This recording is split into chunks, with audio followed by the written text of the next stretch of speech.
quote, pays the price. The sheriff did not get away. The Rangers took him into custody easily and brought him to Austin for questioning. Randy and Tim shared what they knew with Rangers Boyd and Bird. After that, Randy took Tim to the houseman's house. Once they were inside and assured the worried attorneys that everything was okay, Randy left to talk to his wife about something important. Andy and Patty stopped him and invited him into her office, shutting the door behind them. Jimmy told Tim to meet him in the kitchen, carried Tim's small bag to his room, and went back to cooking. He asked Tim about his day, and as Tim shared, Jimmy shook his head in disbelief at what he heard. Suddenly, they heard a door open, and a cheerful voice called, "I'm here! Where is everyone?" Jimmy replied, "In here," while Tim quickly hid behind the door. The lovely science teacher came into the kitchen wearing her work outfit, a nice dress and low heels. She asked Jimmy, "Why is there a sheriff's car outside?" Jimmy smiled, and Tim surprised her by jumping out. She gasped and then laughed when she saw Tim smiling at her.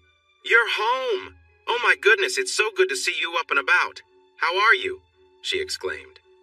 "Good enough to be out," he said, still holding her in a friendly hug. "And it's nice to see you in something comfy. The last time I saw you." Jeannie poked him playfully and told him to be quiet while glancing at Jimmy. "See, Tim, I would have chosen something different," Jimmy chimed in. "Sure, she looks great now. She'd look good in anything, but I still have daydreams of that electric blue dress and high heels." "You never mentioned those daydreams when I wore that dress, Mr. Houseman?" Patty shot back with a playful tone. "That's because I knew I'd see it on the floor soon enough. With Jeannie, it's just my imagination," Jimmy replied, walking closer to Patty. "You better stop while you're ahead. Now I understand why I felt a bit overwhelmed last night," Patty said with a mock-serious expression, though a smile was on her lips. Alan and Randy had come into the kitchen too, both laughing. Alan added, "She certainly leaves an impression wherever she goes. Chad and I talked about it after we left the hospital, but I can't repeat what we said or what I imagined last night." "Unfortunately, I missed seeing that," Randy said, "but the nurses had plenty to share about it. I'm not sure a couple of them didn't imagine things after she left last night." Jeannie's face and neck got redder with each nice word. As she rested her head on Tim's chest, she turned almost purple. "Maybe they're right, Jeannie. You should go get ready and wear that blue dress for dinner," Tim said earnestly. She frowned and looked up at him, ready to respond, but Patty jumped in. "I think that's a great idea. Will dinner be ready by 7, Master Chef Jacques?" He nodded, and the girls linked arms, swaying out of the room together. The men watched them closely, and Jimmy said, "We've done it now, boys. Patty loves a challenge. It's going to be amazing, so get ready. Randy, why don't you call your wife and ask her to dress up and join us for dinner? I've cooked plenty." Randy looked worried. The joy of the moment faded with his wife's mention. 3 don't think that's a good idea. We have some issues and need to talk." "Do you think a nice meal will make the talk harder?" Alan asked. "I'd think spending time with new friends and having a drink or two might make it easier. She really loves you and seems upset about everything. You can leave your patrol car here and pick it up in the morning, or take it home, and we can return your wife's car early tomorrow." Randy hesitated, but then decided. "Can I use the phone in the office?" Jimmy nodded, and Randy went to call his wife about the invitation. When he was gone, Tim turned to Alan. "So, he's a client, so I can't share details, but let's say he really hopes things will look a certain way. She's the innocent person who was scared and taken advantage of by the bad sheriff. If she can convince him that's the truth and promises to always be honest, she might keep her husband and family. That's just my opinion." Sadness filled Tim. He excused himself to get ready for dinner, thinking about how his own marriage didn't have that chance. He faced divorce, maybe a difficult custody battle, and a life away from the person he thought he would grow old with. There were no easy answers for him. Not being able to change his bandages with one hand, Tim settled for a quick shave, washing up with a cloth and putting on tan slacks and a green sweater. He joined the other 3 men in the kitchen and gladly accepted a cold beer. The beef bourguignon was almost done, but the ladies weren't ready yet, so they stood around chatting while they waited. When the doorbell rang, Randy began to answer it, but Jimmy urged him to let him greet the guest instead. Jimmy returned with a beautiful young woman around 5'9", with long brown hair, a warm complexion, and bright blue eyes. She wore jeans and a sweater and heels that added to her height. She seemed so young and innocent that Tim felt compassion for her and for Randy. He hoped she had been tricked and mistreated and, unlike his wife, was unhappy about her situation. This made Tim more determined to bring those responsible to justice, and to do it quickly. When Tim was introduced, he noticed the woman stiffen and glance away, feeling guilty. He realized she must have connected him to his wife, with whom she had shared some intimate moments on camera. Tim greeted her warmly, offering a gentle hug and a kind smile when she stepped back. Her expression softened slightly, as if she hoped he did not know the details, but she still seemed tense. After a brief exchange of greetings and warm hugs in the Texas style, she returned to her husband, clinging to his arm. Randy smiled at her, but it was clear he was also struggling. His body was tense and his lips were tight. Patty and Jeannie walked in next, lightening the mood in the kitchen. They looked lovely in their snug jeans and V-neck sweaters, similar to Jennifer's outfit. They rushed to meet her, introduced themselves, complimented her looks, and asked about her children. Their chat became lively as she shared stories about her two daughters. Meanwhile, Tim pulled on Randy's shirt sleeve, signaling him to follow him into the living room. "We can all see how stressed you are, Randy, and if we can, I know your wife notices too. Let me give you some advice that is worth a lot. Trust her. Yes, she made a mistake by not telling you, but I believe she truly loves you. Karen mentioned that your wife followed the sheriff's orders reluctantly and with many tears. You should listen to her story, assess it carefully, and if you believe her, consider forgiving her. Encourage her to share everything that worries her and work on rebuilding her trust in you. Neither of us did anything wrong, but it seems we have not been able to earn our wives' complete trust and confidence, which might have kept them safe. I doubt I'll have the chance, but you still can. Clear the air, forgive her, and help her trust you fully." Randy's face revealed his uncertainty, but he promised Tim that he would give her a chance to explain before making any decisions. They returned to the kitchen with Tim's hand on Randy's shoulder, both smiling. Jennifer, who had looked worried, now seemed more at ease and joined in the talk.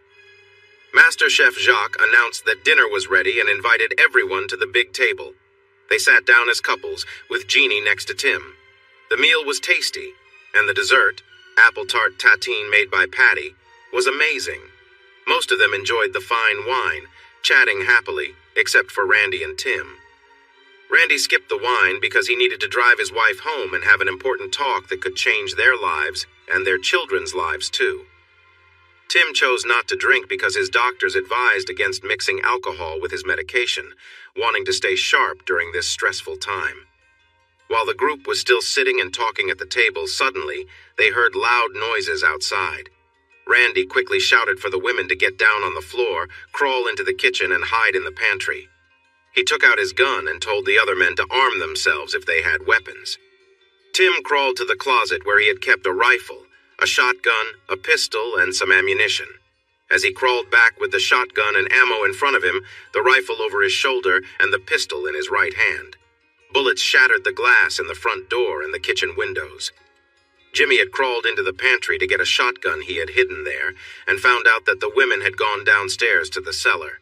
Tim handed the shotgun to Alan and found a spot between the dining and living rooms, where he could see both the kitchen and the front doors. He called out to Jimmy to keep an eye on the back door, which was locked and secured. When they saw a flash from a gun and heard more bullets hitting the kitchen windows, Tim fired back with his rifle, and Randy shot at the flashes. Tim then turned his focus back to the front door and noticed someone trying to force it open. He aimed and fired twice near the door frame. He heard a yelp, so he shot twice more. They stayed alert, ready with their guns and scanning the area, but no more shots were fired, and there were no attempts to break in. During the chaos, Randy had called for help using his radio, and soon they heard sirens approaching. He updated them on the situation, and within moments, spotlights moved around the yard, followed by a knock at the door. Randy went to answer the door with his gun safely in its holster while Tim kept his rifle ready just in case. 2 police officers entered, talking with Randy, while 2 more came through the side door into the kitchen. Tim placed his rifle on the floor and stood up, his hands level with his shoulders. Alan did the same with his shotgun. The women came out of the pantry, surprising the two officers. Tim quickly explained that the women had been there since the shooting began. The local police said sorry for aiming their guns at them. The women smiled and thanked them for arriving so quickly to help. A security guard had been hurt. It wasn't serious, but he was an off-duty police officer, and the police were not happy about it. Tim knew this would make the search for the suspects even more urgent. He stepped aside, thinking about whether he wanted them caught or dealt with in a more permanent way. Jimmy caused quite a scene when he came back from the back, holding his shotgun. But Randy handled the situation well, and the detective who arrived asked everyone to gather in the living room. They were invited to share what had happened. Their lawyers, Patty and Alan, shared the story, including how Randy brought Tim from the hospital and was invited to stay for dinner. The detective raised a hand, looking worried. He asked Randy if they were the targets of an attempted murder earlier that day, to which Randy confirmed they were. The detective looked even more concerned. "So, these people are really serious about getting you too, right? Do you know who they are?" Everyone turned to Tim, who looked at his three lawyers. "Should one of you?" Alan said Tim should answer that question. Tim shared a brief overview of what had happened since the blizzard, leaving out anything about Jennifer's past. When he mentioned the films Karen had been in, he watched her closely. Jennifer turned pale and seemed unsteady, glancing at her husband. He comforted her with an arm around her shoulders, but kept his gaze on Tim. After sharing the story and answering questions, the tired group said goodbye to the officers and welcomed those left on guard duty. Jimmy gave one of them the key to the kitchen door for bathroom access, and the group returned to the living room. Jennifer called her neighbor in Jonestown, who was watching her children, and asked if she could keep them overnight. The neighbor agreed. Alan decided to stay overnight at the houseman's home, freeing up one of the 5 bedrooms for the Jacksons. Jimmy offered to show them to their room. Randy followed while Alan, Jeannie, and Patty headed to their own rooms. Tim stayed back and signaled for Jennifer to come over. She looked worried, watching her husband. "I think you know I'm Karen's husband, but I mean you no harm. Jennifer, tonight and tomorrow are very important for you. Be honest with Randy, explain everything, and answer his questions completely. If you do, I think everything will be fine." She looked like she might cry as she quietly said, "If I do, he will leave me. He can't ever know what happened." "Jennifer, he's a police officer. He knows more than you realize. I'm warning you, be honest," Tim said urgently, guiding her toward their assigned bedroom before heading into his own. He watched her enter her room with nervousness and wished someone could have talked to his wife when she faced a similar situation. Saturday morning began with the smell of bacon and biscuits. A cheerful blonde burst in, saying, "Time to wake up, sleepyhead. Breakfast is getting cold." Tim jumped out of bed without thinking and only realized he was not dressed when he saw Jeannie's expression. Too late now, he thought, and walked into the bathroom. He looked back and saw Jeannie staring at him. He smiled and asked, "Do you like what you see?" She blushed deeply, turned red from her hair down to her chest, and quickly left the doorway. Tim walked into the kitchen to laughter, and Jeannie turned red again. "What did you do to this sweet girl, you rascal?" Patty asked. "She has been blushing since she came back from waking you up." This made everyone laugh even harder, and Jeannie turned an even deeper shade of red. Tim raised his shoulders and held up his hands. "Me? I was sleeping when someone loudly told me to get up. I got out of bed as ordered and went to the bathroom. She was the one staring at me from the moment I moved until I got to the bathroom." Randy, Jennifer, Alan, Patty, and Jimmy burst into laughter, while Jeannie turned very embarrassed and exclaimed, "I didn't know you would be sleeping without clothes." The laughter echoed as the others nearly fell out of their chairs. Tim looked at Jeannie with mock seriousness and said, "A lady would have turned away. You were staring and everyone could see it. You seem all sweet and shy, but I've learned my lesson." Initially, she buried her head in her arms while everyone else laughed, but then she joined in too. "See? No one here is a true gentleman or lady," Tim said playfully. "If they were, they would have told her not to stare at me like that." "I'm so embarrassed." Jennifer took a sip of her coffee, looked at him, and playfully said, "Well, you don't have anything to be embarrassed about, but I didn't see you without your clothes." Everyone laughed again. Tim dropped his pretended attitude, smiled, kissed Jeannie on the head, and joked, Fair is fair, you tease. He chuckled when she blushed and went to refill his coffee.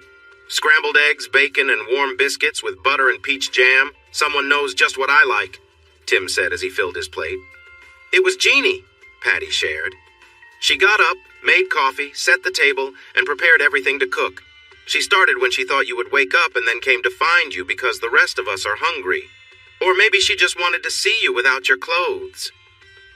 Jeannie turned red again, and realizing the teasing would go on until she responded, stood up, walked over to Tim, gave him a playful slap on the behind, smiled at him, and said, "Nice backside." Tim pretended to be shocked. "Just a hunk of meat to you? Well, I want you to look at my face, not just at my body." Everyone laughed. Jeannie playfully hit him again and strutted back to the table, saying, "Stop staring at me." Imitating his kids, Randy said, "Ow! Get a room!" The group cracked up again as Jeannie gave Tim a playful look and sat down. Tim walked to his chair next to her, pulled it out, poked her shoulder, and playfully shook his backside at her face when she turned. He sat down with a serious look. "You two are so funny. You must know each other well to tease like that," Jennifer said with a laugh. Tim was glad to see her lively this morning and noticed Randy looking at her affectionately while she joked. It seemed someone was about to have a happy moment, though his own marriage felt far from it. The conversation was light and easy as they enjoyed their meal and another pot of coffee. Before they started cleaning the table, Jeannie said, "My parents and my older sister Kathy are coming this morning. They want to meet everyone, and then we'll go shopping. Can you all stay until they arrive?" "We will. We're waiting for the repairmen to fix everything," Patty replied. Tim nodded, and the Jacksons silently agreed, exchanging glances like a couple often does. Alan checked his watch. "I need to leave soon." Jeannie touched his arm and said, "Please stay, Alan. I'm glad to introduce you to my big sister. She's been feeling lonely ever since her divorce last year, and I think you might get along well." "Set up," Tim joked, making everyone laugh again. Alan smiled and told Jeannie, "If she looks anything like you, I'm interested." Jeannie replied, "Well, she's taller and prettier than me, but she's been a bit difficult about men since her husband left her." "Sounds like we've both had tough times," Alan remarked. "Looks like this will be fun," Jimmy added with a chuckle. "Hey, if she's divorced and looks better than you, why not set her up with me?" Tim suggested. "I'm almost divorced too. My wife's friends have been giving me a hard time. Maybe we could be good for each other." Jeannie gave Tim a pointed look. "You're not single and you might never be. Alan is." "Why not?" Tim asked. "I've started the divorce process and my lawyers say it'll be quick. I should be free in a few weeks." The laughter around the table grew again. Jeannie playfully lifted her chin and acted aloof. "Remember that girl in the blue dress who stayed with you in the hospital instead of going out with others? You promised her things that you never followed through on, so you're not free yet. After she decides what to do, maybe then you can meet my sister, unless Alan has already taken her." The group burst into laughter, and Tim sighed in defeat. However, his hand playfully inched toward Jeannie. She quickly moved her hands off the table, trying to stop him. Before she could react, his hand reached her thigh, and he teasingly brushed against her. She looked surprised, trying to resist, but also feeling a strange thrill. Remembering their previous moments together made it hard to think clearly. She quickly glanced at the table to see if anyone noticed. Tim seemed distracted, focused on Alan, while Patty and Jennifer exchanged knowing looks with small smiles, creating a mix of laughter and tension in the air. The other two men tried to seem uninterested, but she noticed the smiles on their faces and in their eyes. Tim playfully poked her side, and she let out a soft sound from the sensation. This led to more laughter, with Patty gasping, "Tim, stop teasing her," which made everyone laugh even more. Jeannie felt panic rise, worried that she would get overwhelmed in front of everyone if he didn't stop holding her thigh and poking her. However, she didn't really fight back because it felt too nice to want it to end. Suddenly, Tim casually loosened his hold and started to pull his hand away. Jeannie still held onto his wrist, but as he lifted it, she let go and relaxed back in her chair. Patty couldn't resist teasing her further. "I wish I had a camera, Jeannie. Your expression is, what, exciting maybe? What do you all think?" Jennifer replied, "If he had kept doing that for a few more seconds, exciting would have fit perfectly. But now, I'd say it feels unfulfilled. Alan shifted his focus to Patty when the laughter faded and said, "We better start working on those divorces, Patty. We need to keep our distance until the divorce papers are ready." Jimmy chimed in loudly. "Yeah, we should start locking them in their rooms at night and never leave them alone." Jennifer looked skeptical. She shook her head and said, "You're way too late. The chemistry between those two is intense. Randy, I think we should head home." Everyone at the table laughed, but Patty felt a truth in those words. Tim casually remarked, "It's not a big deal, we just enjoy teasing each other, right, buddy? Besides, after tonight I'm going to save the local authorities and all of you a lot of trouble because I'm heading home. Actually, to my ranch. I have a cozy cabin there, a sturdy foundation, a nice exterior, and a roof on a hill." Alan attempted to argue, but Tim continued. "It's a mile to the main road, and there are 2 locked gates between there and the cabin. I'll bring one of my brother's trained dogs as protection. I'll be ready, and I'll be far enough away from anyone else to avoid any issues. As long as I'm alive, or until these troublemakers aren't, my family and friends are at risk. I refuse to keep putting anyone else in danger. This is my fight." "You promised you would keep up with your workouts, Tim. That was a requirement to leave, and if you don't do this, you might never fully use your arm or leg again. Please stay here with us. The police will watch over us. We'll be safe," Jeannie pleaded. He turned his chair to face Jeannie, took her hands gently, and continued. "There is physical therapy available down there, too. I've used it before, and the therapist is very good and a close friend. They gave me a list of exercises, and I've been doing them long enough to know how. I've thought a lot about this, Jeannie, and talked it over with someone I trust. Last night showed that they won't stop trying, no matter how safe we think we are. Some police may get hurt, my family may be at risk. You could be in danger, and those injuries would be my fault. I can't live with that. Down there I have family and friends who know the woods well. Some are military veterans, others are skilled hunters, and they are all good shots. Everyone knows me, and strangers stand out, so they'll be noticed. Once my story gets out, there will be about 4,000 people looking out for me and keeping an eye out for those troublemakers. Trust me, we will all be safer when I'm down there. However, that doesn't mean you will all be completely safe. Your ex still wants to hurt you, and when I leave, they might take one of my friends to find out where I've gone. Randy and Jennifer are still in danger from the crooked sheriff. The more I learn, the more I believe there are powerful people involved that we don't know about. Karen is going to be questioned by 2 Texas Rangers and a senior state trooper about anyone she might have seen or heard about. The same officers will talk to others who may have information, including those from the Williamson County Sheriff's Department. I'll be watching some movies while I'm keeping to myself that might help me understand more. I'll be in touch with Ranger Boyd by phone and radio, and we'll keep each other updated. We need to end this soon, and we need to take action quickly. I don't like being a target, especially not putting others at risk too, like the people at this table. This is for the best. And before you ask, yes, I will have protection, and I will be well guarded. They might not be in a marked police car, but they will be alert and ready to act." Jeannie began to protest again, but Randy interrupted. "He's right. We can't keep him safe here like they can out in the country. He and the Rangers have come up with a good plan, and I believe it's the best choice. If he stays here and we don't catch them, eventually they will find a way to ambush him. Down there, he is with his friends in a place he knows well. I can see he has good friends who care about him and are ready to help because they owe him and appreciate him. It's not completely safe, but it's better than just staying here without protection." Jeannie looked unsure and a bit upset. She wanted to argue, but then the doorbell rang. She jumped up. "Oh no, it's my family!" "Go get ready. We will greet them and keep them entertained while you do," Patty said. Jeannie dashed back to her room. The group stood at the doorway, which was being fixed by workers. The Hildebrands were a nice couple in their 40s. They were with a strong, red-haired woman in her 20s. You could see Jeannie and her mom, Amelia. She was about 5'4", lovely and friendly. Daddy Joe was over 6 feet tall, slim, with a military posture. Sister Kathy looked like a more grown-up version of Jeannie and their mom. She was around 5'6" inches or 5'7", curvy, with red hair instead of blonde, but still very pretty. Amelia and Kathy wore stylish jeans and sweaters. Joe was dressed in khaki pants and a polo shirt. Jimmy explained Jeannie's absence, and they introduced themselves, with Tim being the last one introduced. The family had warm smiles during the introductions, as you would expect from people from San Antonio. When Tim was introduced, the friendly greetings turned into hugs, kisses on the cheek, and gratitude for helping their daughter, along with careful glances.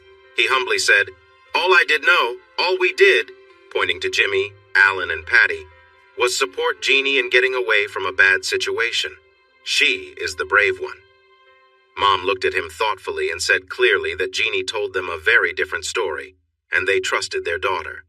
With a smile, she pulled his arm close and gave him another kiss on the cheek, then thanked each person in the group. Not seeing Jeannie, she joked with a big smile, "So our youngest daughter isn't ready yet? How unusual, right?" Her husband and daughter laughed. The others looked confused. Sister Kathy saw their puzzled expressions and explained, "You look confused. Jeannie was always the best dressed and looked perfect wherever she went. She was always late. I promise, even when she was busy with sports, every date had to wait 15 minutes for her to arrive. We called her Princess Jeannie." Patty turned to the others and answered, "No, she seems different now. She dresses casually, uses little makeup, and is usually ready on time." She wasn't ready because they had a late breakfast and talked a bit too long. "Tim, you work with her, what do you think?" "She's one of the most genuine, humble, and caring people I know," Tim said, sounding a little defensive. "I've seen her dressed up once or twice, and she looked amazing.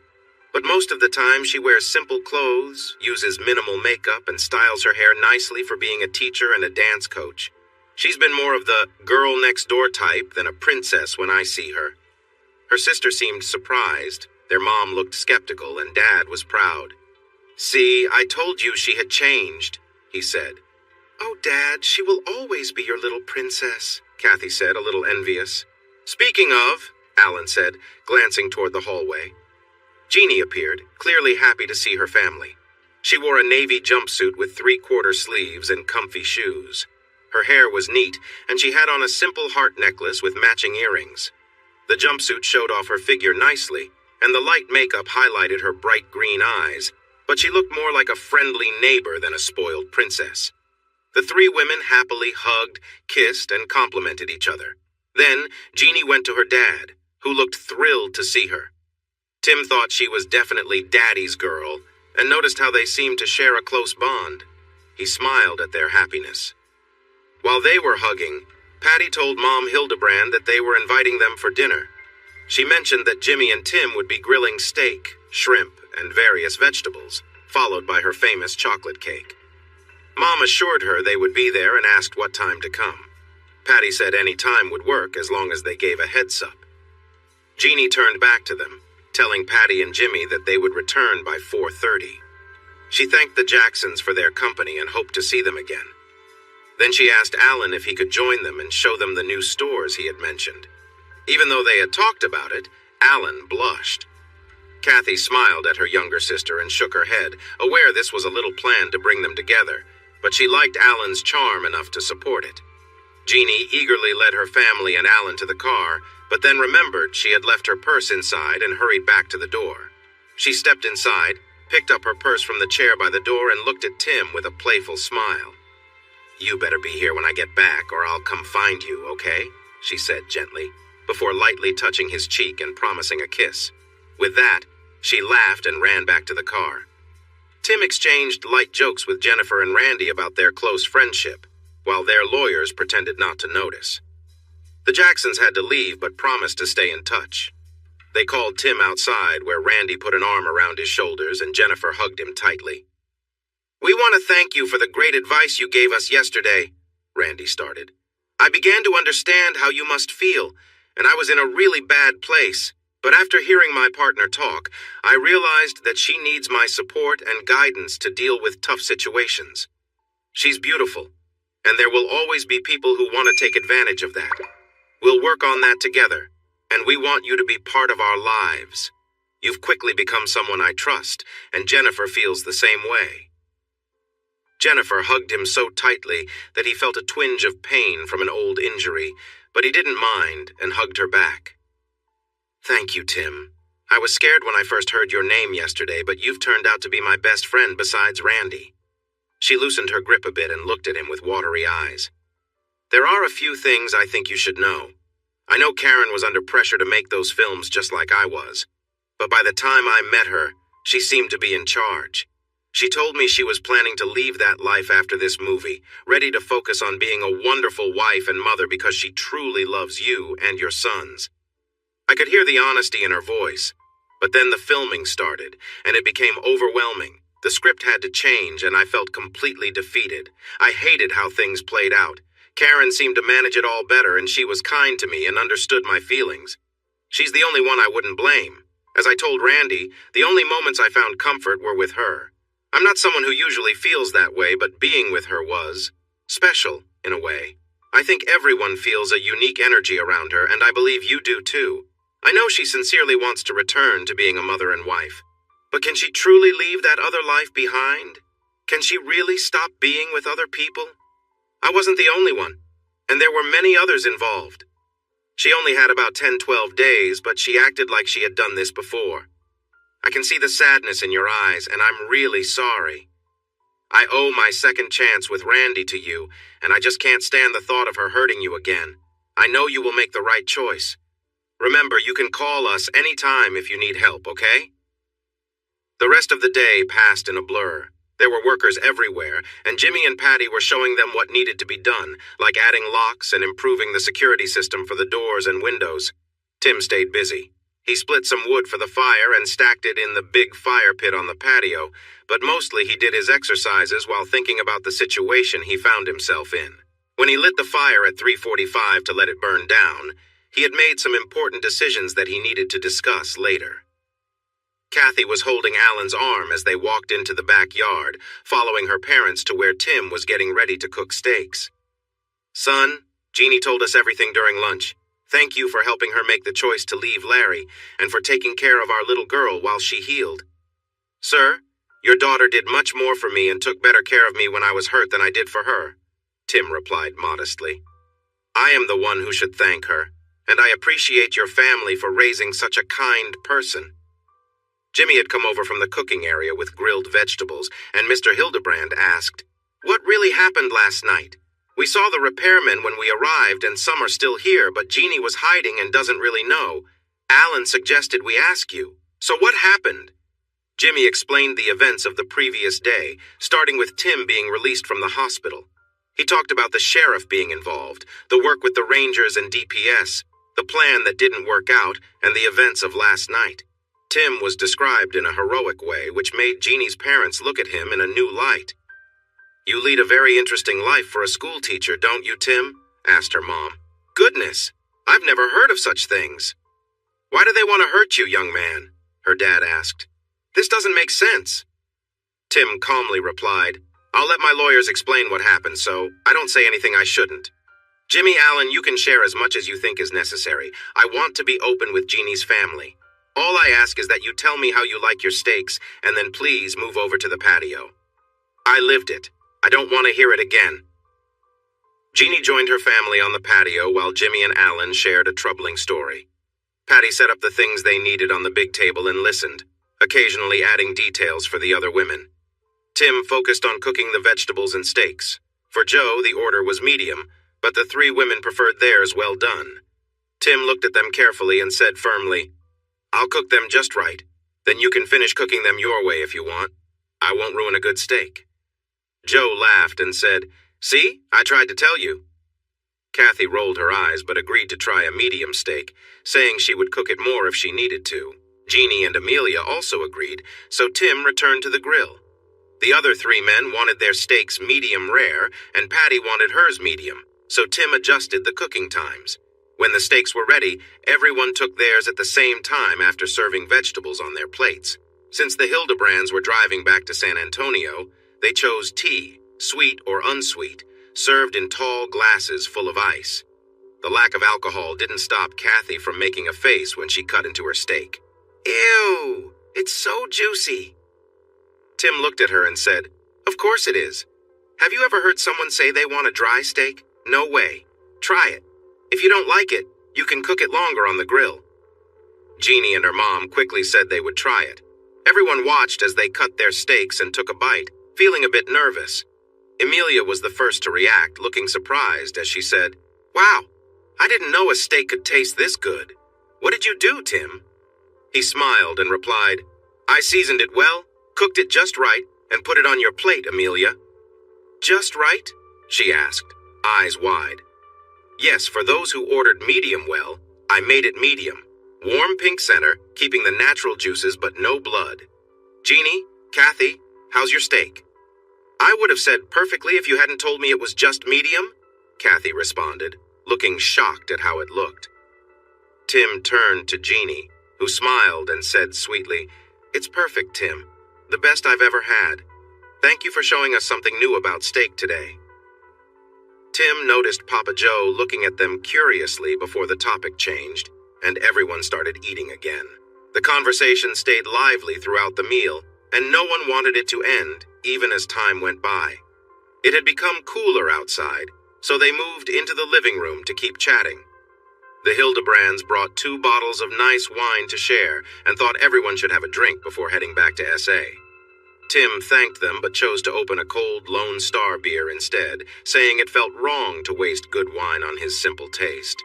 After finishing one drink and pouring another, the doorbell rang. Jimmy picked up his new gun from under the counter by the door. Alan and Tim stood ready on either side of the hallway. They opened the closet doors, stepped partially inside, and raised their hidden rifles. Jimmy peered through the peephole, nodded to the others, and opened the door. Tim glanced back into the living room and saw Mr. Hildebrand watching closely while the women kept talking. Ranger Jim Boyd walked in. He smiled when he saw Alan and Tim ready and Jimmy holding a gun, but then his expression turned serious as he said he had important news for all of them. He was invited to sit down in the living room, where everyone had stopped talking to listen to the ranger. After introductions, he paused, unsure if he should continue in front of Jeannie's parents. Tim encouraged him to go ahead since they already knew some of the story, so he agreed and shared surprising news. We caught one of the men from last night. The shout you heard when Tim fired was because a bullet grazed his side, and he sought medical help. The police informed us about him. He wasn't one of the individuals we were looking for, but his story was suspicious, so we took him in for questioning. He kept saying he was in pain, but no one could find his pain medication. Eventually, he broke down and started to explain what happened. Luckily, the trooper who drove him found the pain pills in his car. After getting a pill, he talked until he shared everything he knew. The ranger looked at Tim and Jeannie, who were sitting closely together, and asked if they were sure they wanted him to continue in front of everyone. He said the news was personal. They talked it over and decided they wanted everyone to hear, so he revealed that the attack was meant to harm Tim and to take Jeannie. The attackers were part of a local gang trying to collect money that had been offered for them. The condition for Jeannie was that she had to be captured safely, while the goal for Tim was much more serious. A stunned silence filled the room. Tim shared their surprise, saying, I have a strong feeling about who the unknown people are, but a bounty? Really? Have we gone back in time to 1882? What on earth? The ranger let them express their feelings for a moment before saying, Tim, Jeannie, this changes everything. We need to keep you both safe while the search is happening. We can't protect you both while you continue your daily lives. Trying to do that puts you, your loved ones, and our officers at risk. Jeannie, you need to stop teaching right away. You won't be able to return until this is sorted out. Tim, we'll help you with what you need, but we must take you both to a safe place where they can't find you. We need to do this quickly, like by tomorrow. Tim, we are also going to keep your wife, kids, and her parents safe because there seems to be a threat against her too. They will be moved to a different location, and you will also be relocated somewhere safe around here. Tim's mind was racing as the ranger explained everything, and he noticed that Joe Hildebrand was also thinking hard, sitting straight on the edge of his chair, listening closely. Tim could see a mix of disbelief and worry on the faces of everyone else, except Jeannie. She looked determined. Tim turned to Ranger Boyd and began to share his idea. Jim, I have a different suggestion. You keep Jeannie safe, and keep her out of sight. Contact the sheriff of my home county. Tell him what's going on and ask if he minds if I stay at the ranch. If he's okay with it, I'll leave tomorrow morning and arrive by early afternoon. My brother will bring some groceries and other supplies when he comes to take care of the cattle. I'll use the back roads to get there and no one will know I'm around. I'll be safe, Jeannie will be safe, and no one will have to risk their life watching over me. It's only a matter of time before they come after me unless I take a big step like this. We both know that anyone skilled enough can take me out from far away, but out there, I have the advantage with good visibility, dogs for protection, and helpful neighbors. Plus, I can handle myself if they do find me." Feeling he had made a strong case, Tim leaned back, but Jeannie interrupted. "No, that doesn't make sense. I need to be wherever you are, and we need protection from the police. I know you. You're not planning to hide. You're thinking of turning this into a trap to attract them, and then it could end badly." Tim responded without hesitation. "Honey, I get where you're coming from, but these people won't stop. They aren't playing by the rules. They have given up on acting decently. Do you believe they want to keep you safe because Larry wants to say sorry? Does JW really just want to talk to Karen? We both know their true intentions. Do you want to risk becoming part of something you don't want? If not, you should accept protective custody and let me handle things my way. In the wild, I'm as deadly as a rattlesnake. Here in town, I'm an easy target. I need to return home, and you need to be safe. That way we both can be better off." Before Jeannie could respond, her father spoke up. "You're both partly right and wrong. Tim is right that you shouldn't expect normal behavior from these people. They've turned dangerous, like a pack of wolves on the hunt. Trying to escape from them won't work forever. At some point, you have to stand up to them. I'm sorry, Ranger, but I think you understand that." The Ranger nodded, looking down, then back up. "I've explained my position and made an offer. When seemingly ordinary people start to act cruelly, our usual methods don't really help." Joe Hildebrand cut in again. "Tim, I agree with you, but Jeannie is also right. If she stays with you, it makes it harder for them to get to either of you. You may not know me, but I took the time to learn about you because of what Jeannie said. I know what you're thinking, and if I had done that with Larry, we wouldn't be here. I found out that you're more than just a typical college athlete, teacher, or father, aren't you?" Turning to include everyone, Joe continued. "Los Ratones have a legendary status in the brush country, almost like Robin Hood and his merry men. In that area, Tim, you are like Robin Hood, a champion of the people, leader of the Ratones de la Brasada, or the Tasajillo Gang, as they were originally called. I'm sure you could easily gather a group of skilled friends to support you. They owe you that much.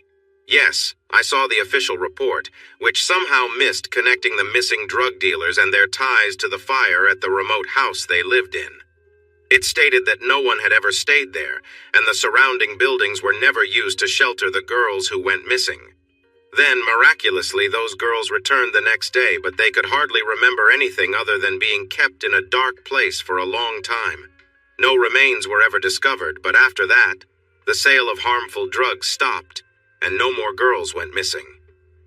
There had been similar cases of people going missing in 2 nearby counties, and those areas had also faced several unfortunate fires caused by storms.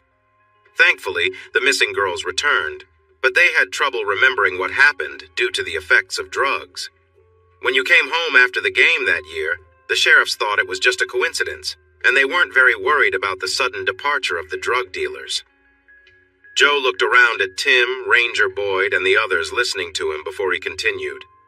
My wife knows this, but my daughters don't. I served in the Special Forces during the Vietnam War. I've seen and done things I prefer not to discuss, but those experiences tell me we won't be able to keep Jeannie, Tim, his sons, Karen, and her family, and maybe Jennifer and Randy safe from these dangerous people without taking some unusual steps. Here's my plan.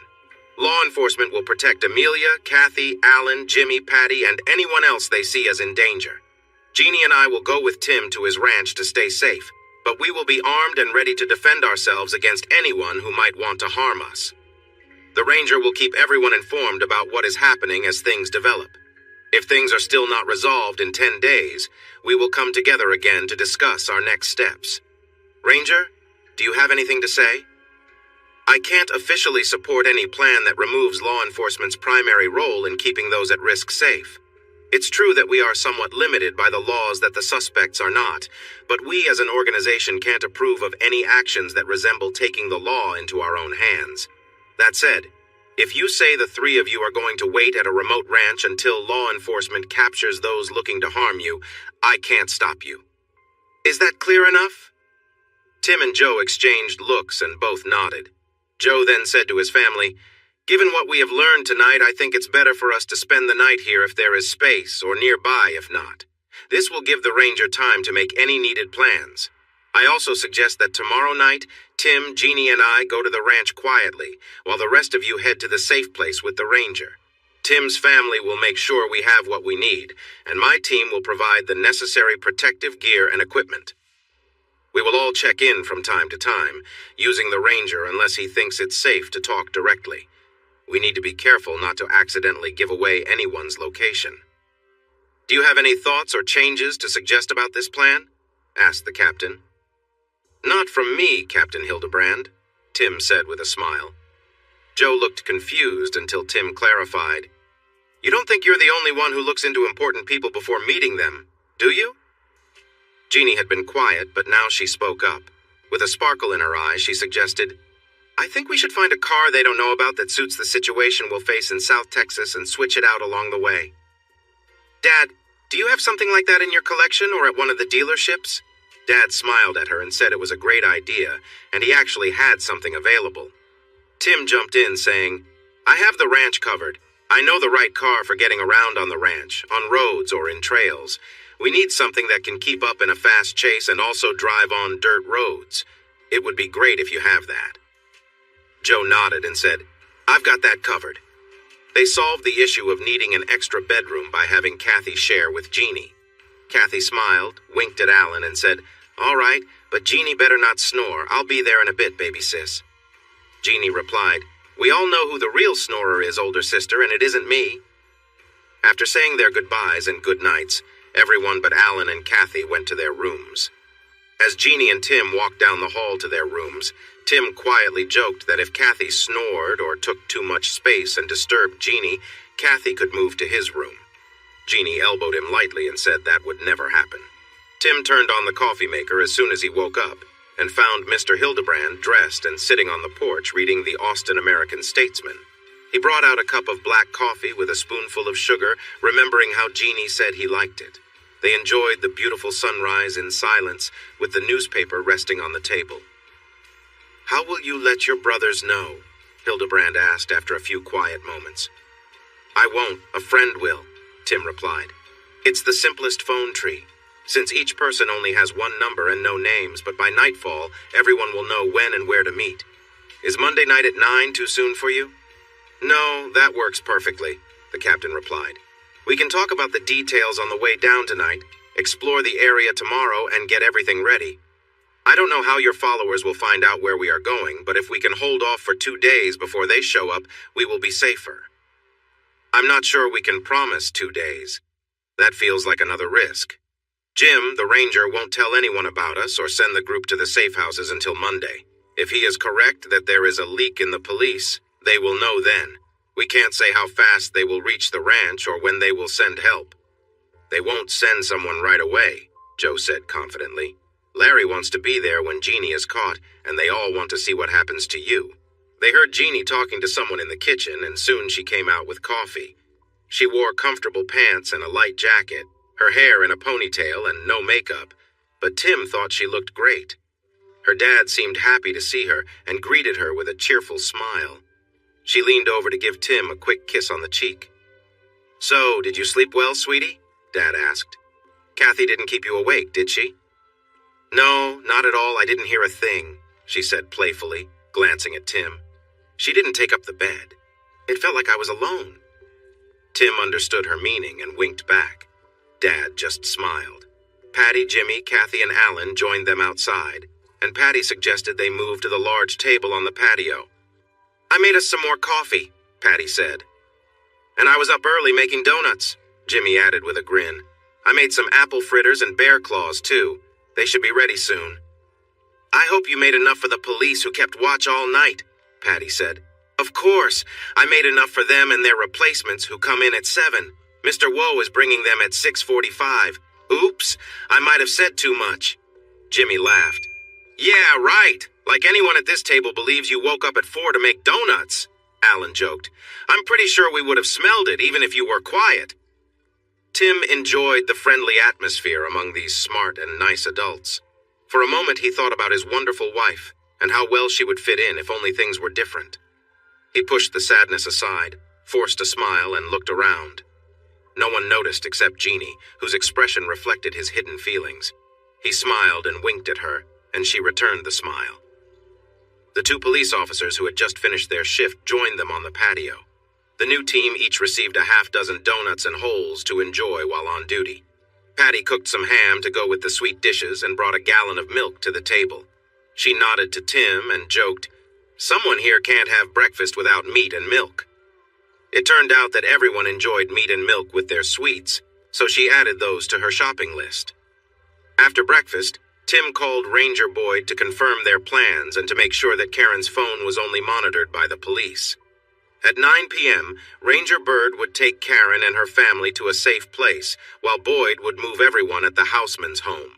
Joe, Jeannie, and Tim would leave and take a long route to San Antonio when it got dark, aiming to leave San Antonio for Tim's ranch right at 9 p.m.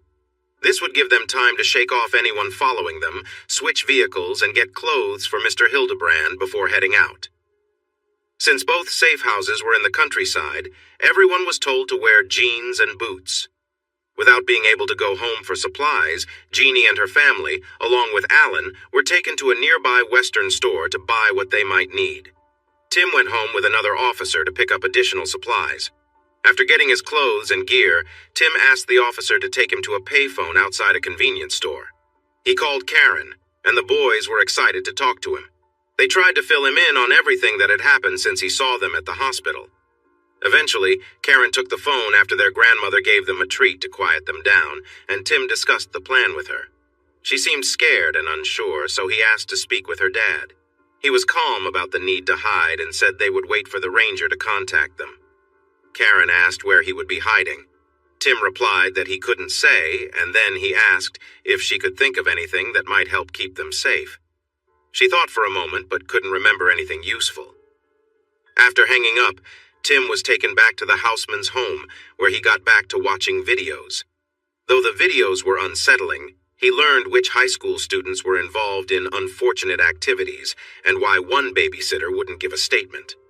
He also identified two local officials they hadn't known about and noticed two police officers who had arrived at a party under false pretenses but didn't leave without involvement.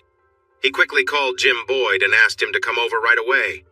The shoppers returned to the Houseman's home at 4 p.m., where they found Jimmy had a bunch of catfish and hush puppies ready to fry, and Patty had all the side dishes prepared. Tim and Jim Boyd stayed in the study to continue watching videos until they were called for dinner at 6. They looked worried when they came out. The three lawyers took them aside, and Jeannie approached them. "What's wrong?" Alan asked. "You all seem upset.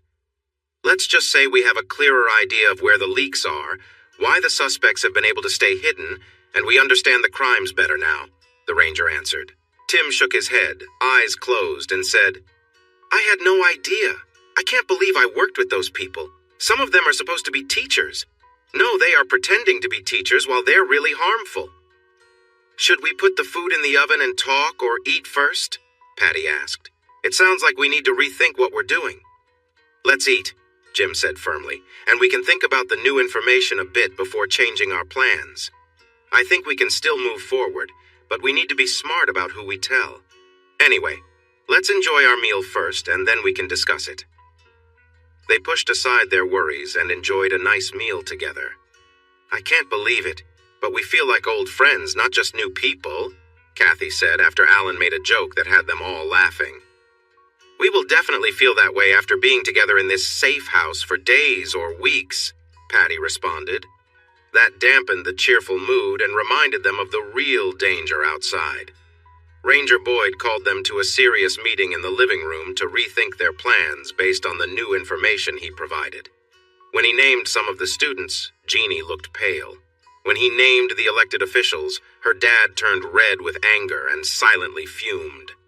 After Boyd spoke with the ranger who was looking out for Tim's sons and Karen's family, they decided to delay evacuations until midnight, and they would go to different safe houses than planned. Tim, Jeannie, and Joe would sneak out the back, climb over the fence, and head west down the alley to a simple car waiting for them. They would drive to Joe's dealership, switch cars, then go to his home to get some important things before heading south. Tim called his in-laws' house again. He talked lovingly with his kids for 20 minutes and then, with reluctance, with his wife. The more he saw on the news, the more frustrated he felt with her, but he wanted to give her one last chance to share anything that might help keep them safe. "Have you thought of anything else to tell me, the sheriff? Or Ranger Bird? We need to hurry. We're in real danger. Any names or other information would help." Karen paused but shook her head, saying she had nothing else to add. "Karen, can you think of any other teachers, students, police officers, or officials involved? There must be someone else, someone in a position of power who is warning the criminals about our plans. I know you want to keep your family and the kids safe, so please share what you know." There was silence for almost a minute before she said, "I want to talk to Ranger Bird. I'm not comfortable speaking with you because I suspect these phone lines are being monitored." "Thank you," Tim replied. "Take good care of our sons and follow the advice you've been given. I will contact you as soon as this is over." At 11:55, they were on I-35 South in a 1978 Dodge Ram Charger 4X4 with a strong 440 cubic inch engine. It had steel bumpers and a winch on the front, raised a bit, riding on tough all-weather tires that Joe claimed were nearly puncture-proof. The ride was noisy with the tires and engine, but Joe handled it well. They took some routes to see if they were being followed, but didn't notice any signs of someone trailing them. Joe filled the gas tank in the last town before turning onto the country roads leading to their destination. They made a quick stop for everyone to use the restrooms, and Tim grabbed some coffee since it was after 1:30 a.m. After driving about a mile on the county road, they encountered a long curve. There were piles of pavement for road work on the right side, so Tim had Joe pull over and wait for 10 minutes to ensure no one was following. When it seemed safe, they proceeded to the ranch. They left the paved road and traveled the last 2 miles on a sandy road that needed some fixing. They reached the ranch entrance at the halfway point. Tim opened and locked 2 gates that blocked the road to the house. Then he slipped out of his shoes and climbed onto the hood of the Ram Charger in his socks to scan for any lights signaling someone might be following them. Content that they were alone, they drove toward the house. Upon reaching the first hill, they spotted the ranch house on the taller hill. A nightlight by the water tank was on, but no other lights were visible. They parked in the brush and approached the house quietly with their rifles and pistols ready. While Jeannie and Tim opened the house, Joe ran back to the SUV. They checked the refrigerator and pantry, which were well stocked by Nate, Tim's brother. They also looked over the bed linens to make sure they were clean, checking for any unwanted pests. Joe parked by the back door, and they brought in their clothes, weapons, and equipment, setting up their sleeping areas. Jeannie would stay in the bedroom, which had a full bathroom and a space for getting ready. Tim and Joe would sleep in the bunk beds against the south wall and share a small bathroom with a shower. Tired from the previous day, they slept soundly until 8 the next morning. Tim woke up first, used the bathroom, and made a pot of coffee, which woke Jeannie and her father. They enjoyed breakfast with Tim's eggs, bacon, and biscuits from a mix while they discussed their plans for the day. Tim noticed that Jeannie seemed more reserved about her feelings when her dad was around, but she still gave him small touches and glances when he wasn't looking. They got dressed for the outdoors, planning to explore the area around the house first, and then check how strangers might get onto the ranch. Jeannie was eager to look at the house inside and out, and asked many questions about the old furniture, which Tim explained had come from his grandparents and great-grandparents. Joe wondered if the ranch truly belonged to Tim, or if it was still in the family name. To satisfy both Jeannie and her dad, Tim explained everything in detail. This place had been a getaway for his grandparents before they decided to share their land among their family. They made that choice based on their difficulties with the legal system and taxes after their parents passed away, following advice from a shared lawyer. Both families owned a lot of land, which didn't earn much money most years, but the government valued it highly for tax purposes. By giving the land in smaller pieces to their heirs, they avoided taxes that could force the heirs to sell what they inherited. Only a greedy government couldn't see the irony in this decision, but his grandparents understood it. They began passing down property to their son and daughter and grandchildren before turning 60. The ranch was Tim's inheritance, given to him in parts over 6 years by his loving grandparents. They gifted him the most they could each year, and he paid for the rest through money from selling cattle, even though most of the cattle still belonged to them. His grandparents wanted to keep the land large enough for raising cattle, so Tim's brother and sister received similar gifts from their mother's side of the family. His brother Nathaniel, often called Nate, got the land nearest to town. It was 400 acres, but much of it was improved pasture and farmland, along with a nice family house. He and his high school sweetheart and now wife Linda loved the rolling hills, the rich farmland, and the big 2-story, 4-bedroom house they planned to fill with children. Sister Janice, known as Jan, chose a 500-acre ranch about 10 miles from town along the Nueces River. It had irrigation rights, a working irrigation system, and fertile fields. Her husband, Gary, already owned a big cattle and horse ranch in nearby Dimmitt County. They lived there but grew hay to feed his special quarter horses at their river property. Tim, their youngest grandchild, wanted the most remote and least developed ranch for himself while he was still in high school. He got his friends to help him out with work on the 800-acre ranch in exchange for hunting, fishing, and camping. Tim spent a lot of his free time making small improvements. He taught himself how to operate a front loader, a backhoe, and a small bulldozer, along with how to plow and manage the ranch tractor. Neighbors lent him other equipment in return for his help on their ranches, and gave him lessons before he used their machines. Tim and his friends were well liked by the neighbors because they were always ready to lend a hand with roundups and ranch tasks for a little pay and good food. He became especially close to an old man, Mr. Thurman, who lived on the land to the east, across the county lane. Mr. Thurman had never married and had no close family, so he often asked Tim for help. The bulldozer belonged to Mr. Thurman, and he had Tim clear paths and improve water sources on his land before letting him work on his own property. Driving the bulldozer was a new adventure for Tim, very different from working with the tractor. There were many levers and pedals to learn, but he picked it up quickly with Mr. Thurman's guidance. Land in the area had been in families for many years, making it hard to find more. Tim asked his neighbors to give him a chance if they ever wanted to sell nearby land. After 2 years, Mr. Thurman decided to take him up on that offer. He owned 320 acres with a good water source along a creek and a small 1-bedroom house. Mr. Thurman had cancer and knew he didn't have much longer to live.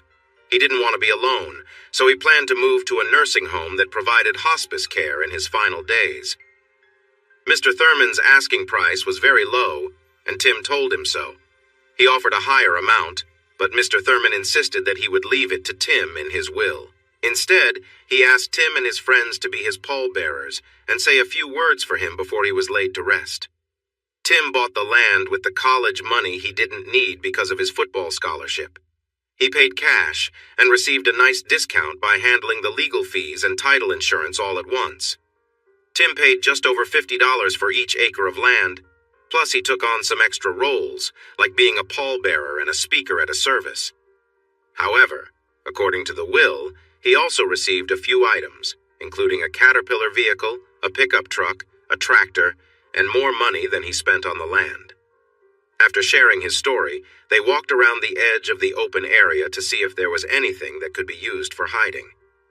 The 7 acres included a well, a small pump shed, a concrete water storage trough, a small holding pen made of pipes, and a cattle dipping area left over from times when worms harmed many livestock. That area was now fenced, but rainwater collected there regularly, and Tim took care to add pesticide to control mosquito larvae. They made a plan that if there was an attack, one sharpshooter would protect the open spaces around the building so the attackers couldn't use them to hide while aiming at the house. Thankfully, the house sat on a hill, raised about a foot above the ground, making it harder for someone to hit it directly. Any shots fired at it would have to go uphill, so they were more likely to hit the ceiling than anyone inside. As they returned to the house, they discussed where they could see to defend themselves if attacked. Joe spent a while looking at the walls and windows. The walls were made of concrete blocks with a thick layer of stone on the outside, which Joe said would protect them well. He appreciated that there were very few windows on the west side, only a small one in the bathroom. In South Texas, people often left out windows on that side to avoid heat from the sun. There were also high sliding windows on the south wall that let in light but kept the house cooler. Any bullets fired through those would just hit the top of the interior walls without causing much harm. On the north wall, which had the chimney for the fireplace, there was just one window over the sink. Although this was a point of concern, it was positioned high enough above the floor that it was less of a target. Joe was worried about the windows on the east side where the screened porch was. The windows there were closer to the floor, so anyone standing inside could be at risk if shots were fired through them. Since the county road was to the east, both entrances to the ranch needed careful attention. With their positions decided, they climbed into Joe's truck and drove to the mesquite pens, where cattle were gathered during branding and shipping.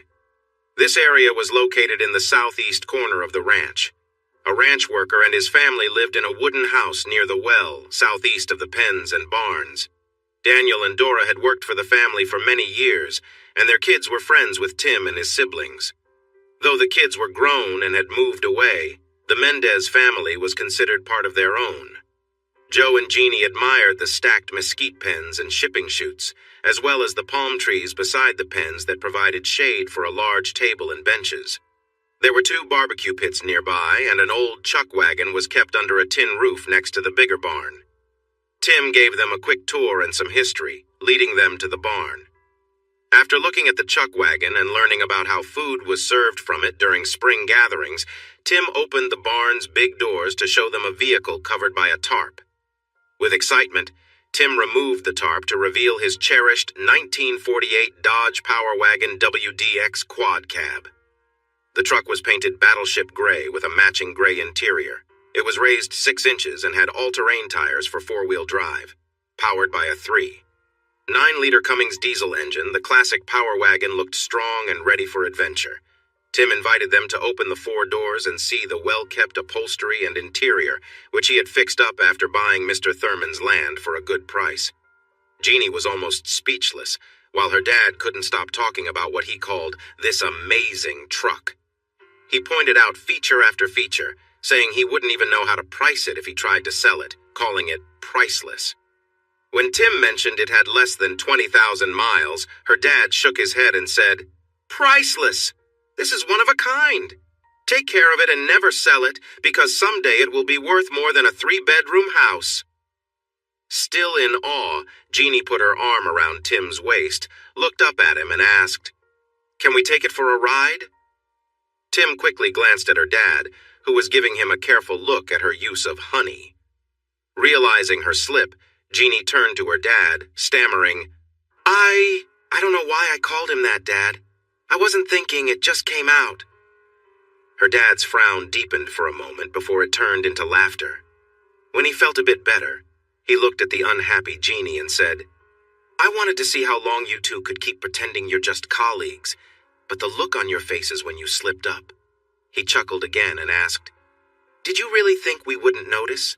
The way you looked and the tone of your voice gave it away the first time you mentioned him, and that was almost 2 years ago. Remember what your mom told you about keeping friends just as friends?"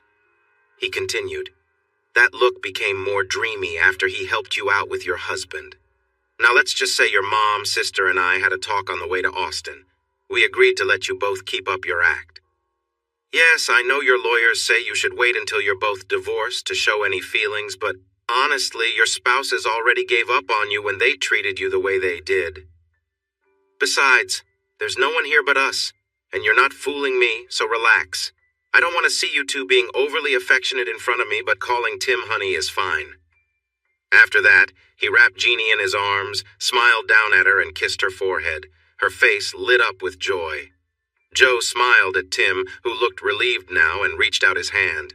Tim took it and was pulled into the hug with Jeannie. She said, "I love having my 2 favorite people here with me. I think we should just stay like this." After a moment, Dad let her go and said, "We still have some work to do, but first I want to explore the rest of this barn and the other buildings. After that, I'd like to take the monster wagon for a spin." Jeannie kept her arm around Tim when he tried to move away, so he led them over to look at the tractor and then opened the tack room. The tack room had a wooden floor raised above the barn's dirt floor. There were a dozen custom saddles sitting on wooden stands, with saddle blankets hanging on a rope across the room and reins hanging on hooks. 4 branding irons hung on nails, and there were several bags of colorful ear tags and a couple of tools on a wooden bench. Jeannie was intrigued by the saddles, examining each one carefully. Joe noticed some cans and asked, "I see a can of kerosene and one labeled burnt oil. What are those for?" "The burnt oil is used on the calf after it's branded to seal the brand and help it heal," Tim explained. "We use kerosene for many things, like starting fires, for lanterns and torches, and to ease the pain from scorpion and wasp bites. Dad is the only supplier who still offers it, but many old ranchers buy it in 5-gallon containers because it has many uses." Jeannie was leaning over to look at another saddle when she asked, "Tim, what does the symbol under each strap holder mean?" "That's the mark the saddle maker uses. Trey Hayward is the best around, and that's how you know it's one of his saddles and not a fake. It's pretty detailed, right?" She nodded and then asked, "Which one belongs to you?" "I have 2 of his and 1 other," Tim said, pointing to 3 saddles next to each other. 2 were the same except for size. "This was my childhood saddle. I got the bigger one when I turned 14. I'm keeping the youth saddle for my kids. See the saddle by the wall? It looks like mine but has silver on the horn. That's my grandfather's. This one is my grandmother's. Those are Mom and Dad's, and these are Daniel and Dora's. The rest are for the ranch. Anyone can use them, but usually they are for my friends or people we hire to help with the cattle. You know, cowhands or cowboys." "But what about this one with all the designs and all-around cowboy on it? Who does it belong to?" Jeannie asked. "That's mine. I won it in high school. It was the only rodeo I ever entered. I like watching rodeos, but I never understood some of the events. I get calf roping, bronc riding, and team roping. We do those on the ranch sometimes, although we try not to raise horses that buck. But I don't get why someone would dive off a moving horse onto a running steer, or why anyone would climb on a bull." Jeannie had moved on to look at 2 other saddles. "Can I use one of these?" she asked eagerly, pointing at 2 fancy saddles made for women. "Honey," he replied with a smile, "you can use any saddle you want. I'm sure my mom and grandmother will let you use theirs after they meet you." "Oh, these are your mom and grandmother's saddles. Maybe I should wait." Tim was trying to reassure her when they walked out of the barn and saw Daniel washing up outside their house. Dora walked toward them with her arms open. "Time, Theo!" she called out joyfully. "We saw the truck on the hill this morning, so we knew you were here. Come, introduce us to your friends and come eat. I made all your favorite dishes." Tim's face brightened as he quickly walked over to her, took her in his arms, and spun her around. Daniel approached with a big smile and gave Tim a friendly pat on the back. Tim hugged him back and called him Tio Daniel, which he said as Don Yell. "Theodora, Tio Daniel, this is Jeannie and her dad, Joe Hildebrand." After they finished shaking hands and exchanging greetings, Tim explained, "They are here to help me with a problem, and I'll need your help too. But first, let's eat. Tortillas, beef stew, beans, and Mexican rice. Is that good, Tio?" "Very good, Tia," Tim said happily. Dora laughed and responded, "Great, let's eat." She put her arm around Tim as they walked to their home. "Wow, mijo, where have you been? We missed you," Daniel exclaimed. Tim hugged him too and replied, "It has been way too long. I won't do that again." As they shared the most delicious food I've ever eaten, according to both Jeannie and Joe, the atmosphere was friendly and filled with stories. Tia and Tio updated them about the cattle, the planting of spring crops and local events that had happened and those coming up. Finally, Daniel asked, "What is the problem we can help with, Tio?"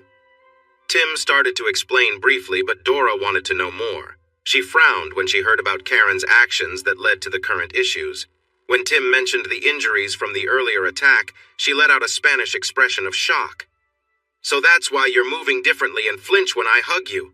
Where were you hurt?" Tim showed her the injuries, and she expressed her anger about the people who hurt him. Daniel, a World War II veteran, listened carefully, and his expression grew serious as Tim spoke. "So, Theo, have you told your brothers?" Tim told him he hadn't because they wanted to assess the situation first. Daniel shook his head. "No, mijo, you need to tell them now. You can use our phone." Tim walked to the phone and called Wildman at his office in New Braunfels. Wildman answered on the second ring, and Tim said, "What's up? How are you?" "Good, good. There's a big party at the Mendez Ranch until tomorrow night. Can you come?" Will paused and replied, "Really? Sure, I'll bring my cousins. What time?" About 7, more or less. It's fine to invite everyone, Tim said. Okay, brother, see you tomorrow, Will replied before hanging up. The plan is set, Tim thought as he returned to everyone. I hope for the best. Jeannie looked at Tim curiously and asked, You speak Spanish? Sure, pretty much everyone here speaks both languages. Or rather, 3, because our main language is Tex-Mex, he said with a smile. They required us to learn 2 foreign languages in high school. Teodora said, Without Timateo's help, my son would have struggled in Spanish and wouldn't have graduated. I don't know where they use that kind of Spanish, but it's not in Texas or Mexico. Daniel asked if the celebration would be in the shed and corral again. Tim confirmed it would be, and Dora told Jeannie she could use some help putting up the lights and decorations. Jeannie quickly said yes, and Dora asked if they could start the next morning around 8:30 if she made breakfast. They all agreed happily. Her cooking was amazing. Tim and Daniel decided they needed to split the cattle between the Thurman pasture on the east and the back quarter on the west. Tim asked who wanted to help gather the cattle this afternoon, and he was glad Jeannie volunteered before the 2 men could answer. She had never talked about being a cowgirl or even riding, but she had been surprising him every day, so why not? Daniel said he would bring the horses to the barn in an hour. Tim turned off the charger and the old power wagon started right up. Jeannie and Dad joined him in the front, and they drove along the ranch roads for an hour, looking for any problems and places to set up defenses. Once the cattle were safely separated on the 320-acre Thurman pasture and the 160-acre western section, they could set up watch points and traps without worrying about the cattle getting hurt. Back at the barn, Tim insisted everyone wear chaps, a jacket, and a hat. Jeannie looked a bit uncomfortable in the outfit, but Tim thought she looked cute. She chose a saddle blanket, reins, and Tim's grandmother's saddle, and then squealed with joy when Daniel offered her the shiny black mare with a white star on her forehead, which they creatively named the Black Mare. Tim helped her get her horse ready, and then he tacked up his favorite mare, Blue. The blue roan was happy to see him, nuzzling his face. He gave her a handful of sweet feed and rubbed her neck before putting on the bridle and saddle. After checking that he was a skilled rider, Daniel mounted Joe, a red quarter horse that was excellent for cutting. He then took the big black stallion, explaining, He needs some exercise. He's getting a bit grumpy. They rode in a large loop around the herd of nearly 100 red Santa Gertrudis cattle, spreading out with Daniel leading, Jeannie on the right side, Joe on the right flank, and Tim on the left flank. The cattle were calm, and the lead longhorn steer quickly followed along as he had been trained to do. The ride was calm, but Jeannie and Joe quickly understood why wearing chaps and jackets is important. As they guided the cattle over the hill toward the ranch house, Tim turned to see his brother's pickup truck arriving on the ranch road. By the time they moved the cattle into the back pasture and secured the gate, the truck was parked behind them, with Nate sitting on the tailgate. Daniel closed the gate as he rode back, and then they headed toward Nate's pickup. Want a cold drink? Nate asked, opening the cooler. Everyone nodded, and Nate pulled out and opened 4 bottles. He looked at Joe and Jeannie and said, Sorry, all I have is Lone Star Red because that's what my little brother and Daniel drink. He got down from the tailgate, took off his hat, introduced himself to Jeannie, and then to Joe, put his hat back on, and handed out the cold drinks. So, Miss Jeannie, are you a cowgirl by trade? Nate asked. She took a long sip of the cold drink, smiled, and said, Actually, this is my first roundup, but I can tell you're teasing me, just like your little brother does. Nate tilted his head and said, You did pretty well. You might want to keep a bit more weight in your stirrups, or you might feel sore tomorrow. Joe grinned. Tim and Daniel laughed, and Jeannie, with a light blush, looked at Nate and replied, I can see you really are Tim's brother. It's the first thing you notice when you arrive. Then she cheerfully added, Thanks for the tip, I definitely wouldn't want that. Nate laughed at her reply and said, Sorry, Miss Jeannie. I didn't expect Tim to bring someone without a sense of humor or confidence to meet our lively family and friends, but I had to check. Even with your cowgirl clothes on, you look quite put together for out here. Jeannie joined the others on the ground, turned away from them, bent over slightly, and asked Tim and Nate, Is everything okay back there? Did I hurt myself? Daniel and Joe burst out laughing. With Jeannie's shape highlighted by the leather chaps, Nate and Tim couldn't help but smile. What do you think, bro? Looks good to me. How about you? Tim asked. Nate tilted his head and said, It's hard to tell from here. How about you come a bit closer, Miss Jeannie? She stepped back a little toward them, stopping just beyond reach, and looked over her shoulder. The brothers leaned in and looked closely. Finally, Nate said, I think you look great, Miss Jeannie, even with all that bouncing. She squirmed playfully and asked, Tim, do you think so too? Well, it might be even better than that, he replied. But yes, I think you still look perfect. However, he added as he reached out, I'd need to take a closer look to be sure.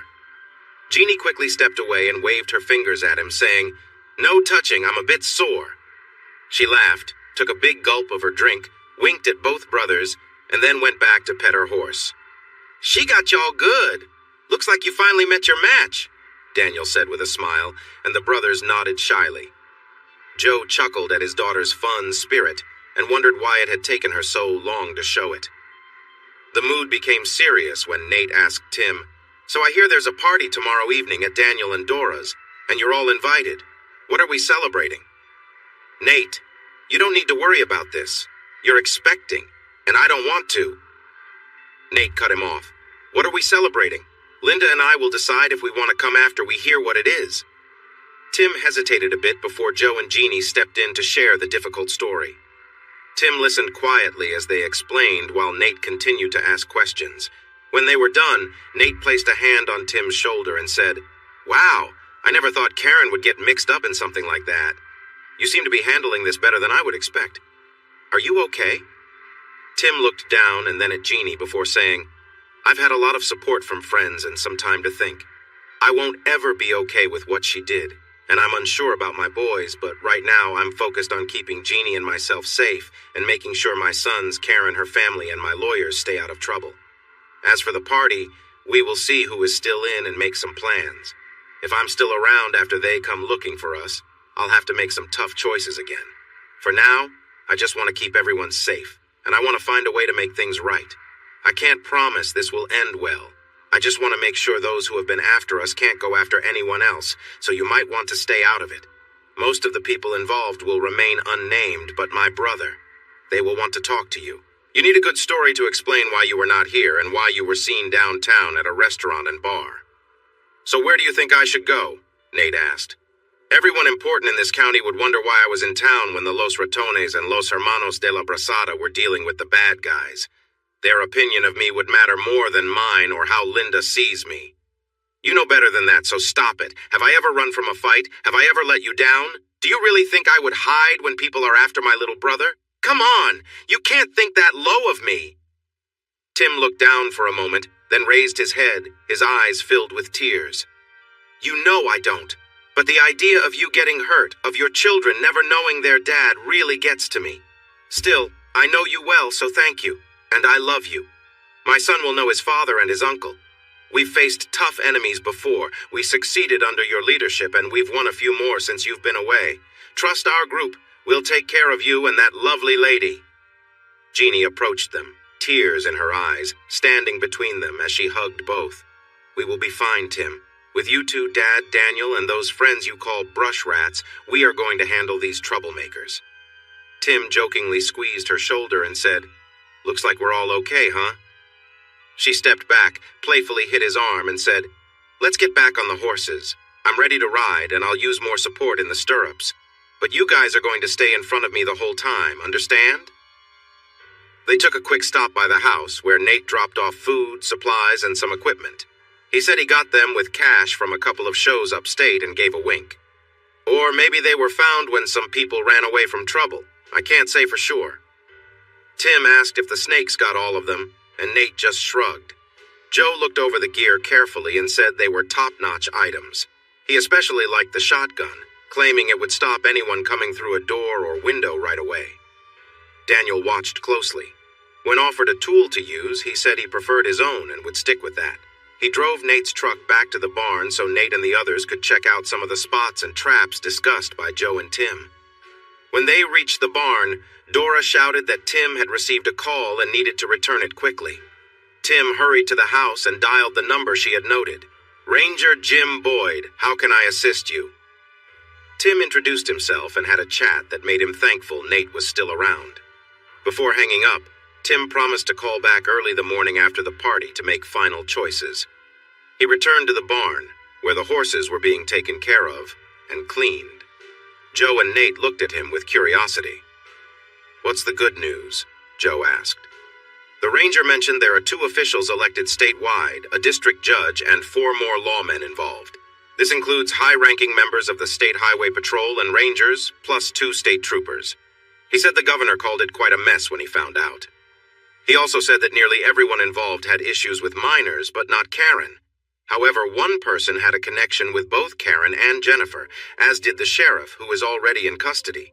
So now we understand how information was leaking out when the higher-ups were informed. "If that's the good news, what's the bad?" Joe asked. It turns out Benton and Rogers were involved with a client of Benton's who has ties to a Mexican cartel. They are uncertain about the number, but the cartel is supposed to be sending people to help them.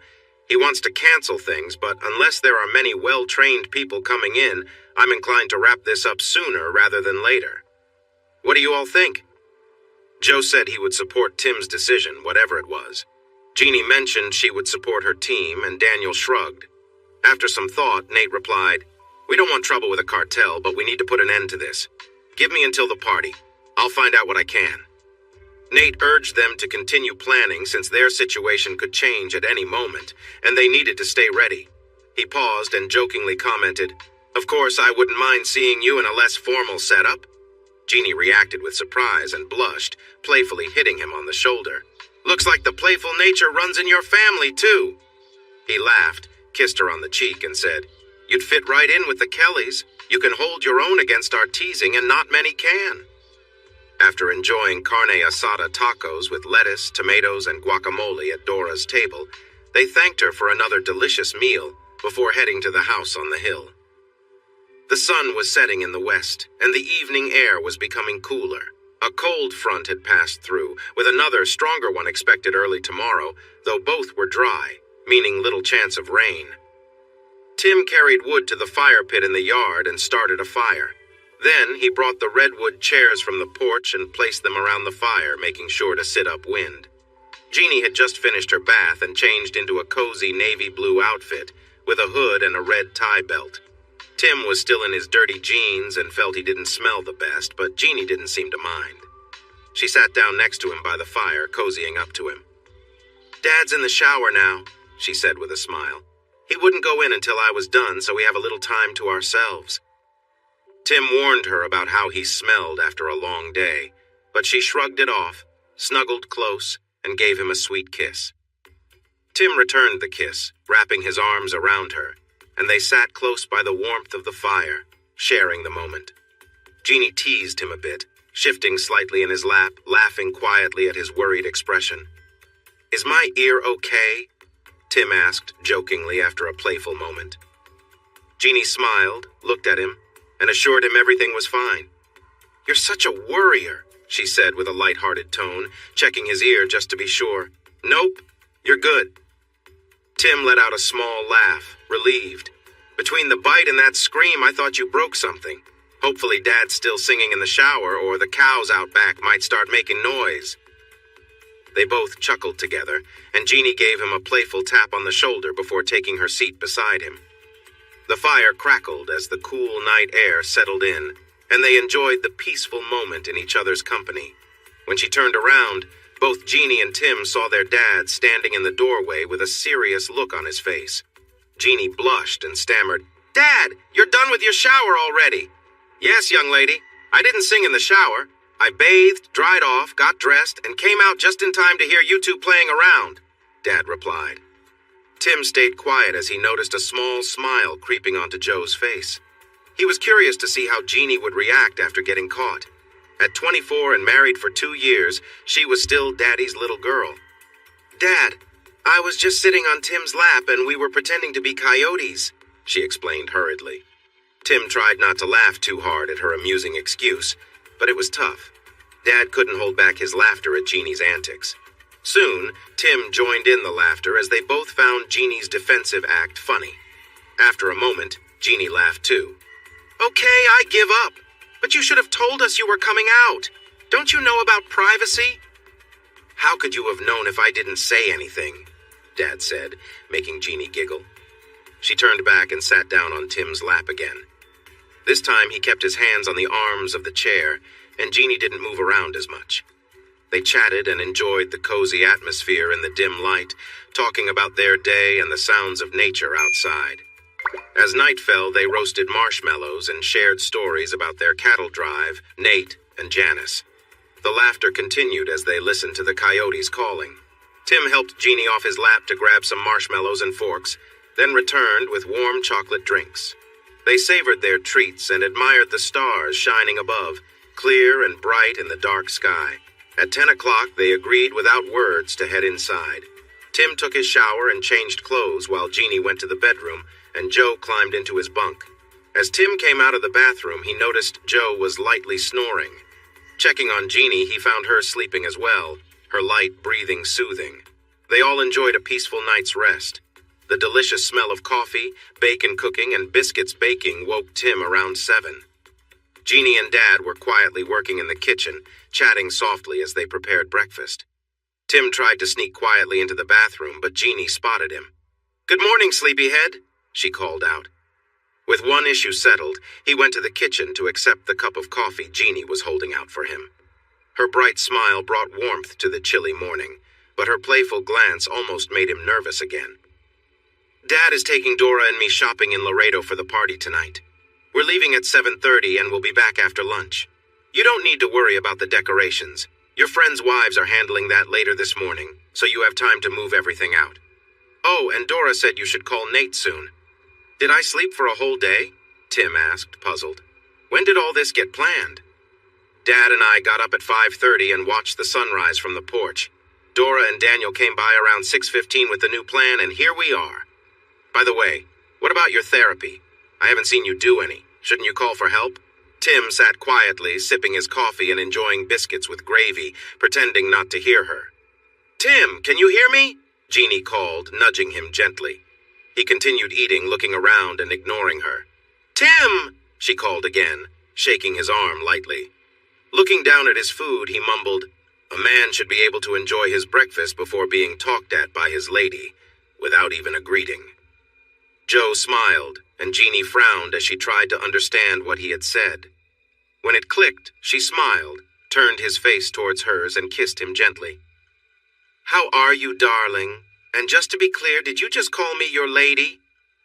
"Well, I suppose you are my lady. Not every ranch hand can make you laugh like you did last night," Tim responded in his southern drawl. Joe chuckled. Jeannie blushed, playfully hit his shoulder, and exclaimed, "Oh, I'm so sorry," when he flinched. He rubbed his shoulder and said in a childlike voice, "It hurts. Will you kiss it to make it better?" She raised an eyebrow but leaned in to give a gentle kiss where he asked. Tim then playfully pulled her onto his lap and kissed her more seriously. "Be sure to come back soon and don't spend all of Dad's money shopping," he told her as he let her go.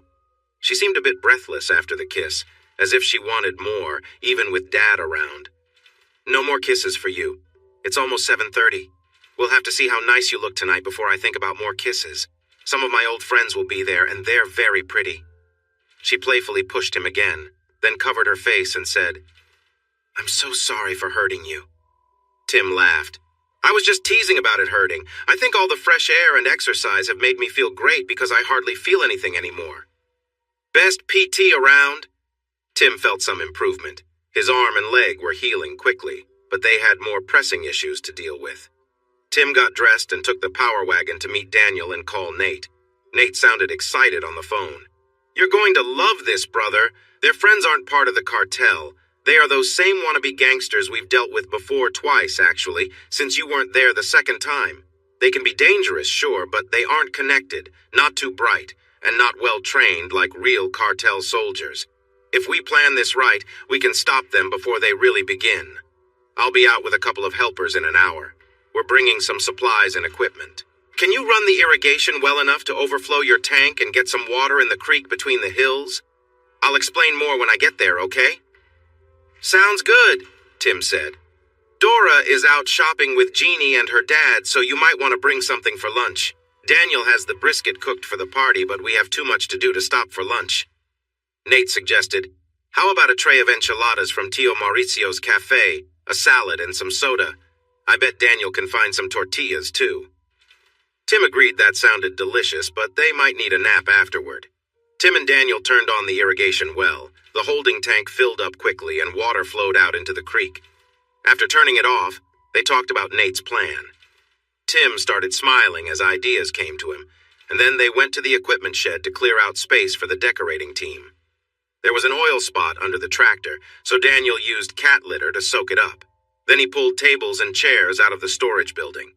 Tim used a gasoline blower to clean the concrete floor, followed by a power washer to remove dirt and oil. By the time the decorating committee arrived, everything was set, leading to many hugs and warm welcomes.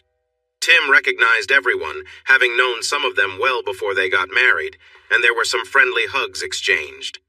Tim used a ladder to connect the extension cord to the old-fashioned Christmas lights that hung in the rafters all year, then helped Daniel arrange the tables and chairs as the committee requested. The committee members covered the tables with decorations and hung colorful banners between the posts. The DJ arrived with his equipment, so the two men helped him set up the sound system with 6 large speakers. He checked the equipment and adjusted the sound for the open shed before heading back to town. The decorating committee greeted them with hugs and kisses before they soon left. Nate and Chi arrived just after they departed, and they shared lunch at an extra undecorated table to keep it clean and avoid trouble with the committee. After lunch, they talked about Nate's plan to deal with the intruders they expected to arrive in a few days. They made some changes after riding around the area they thought might be the battlegrounds.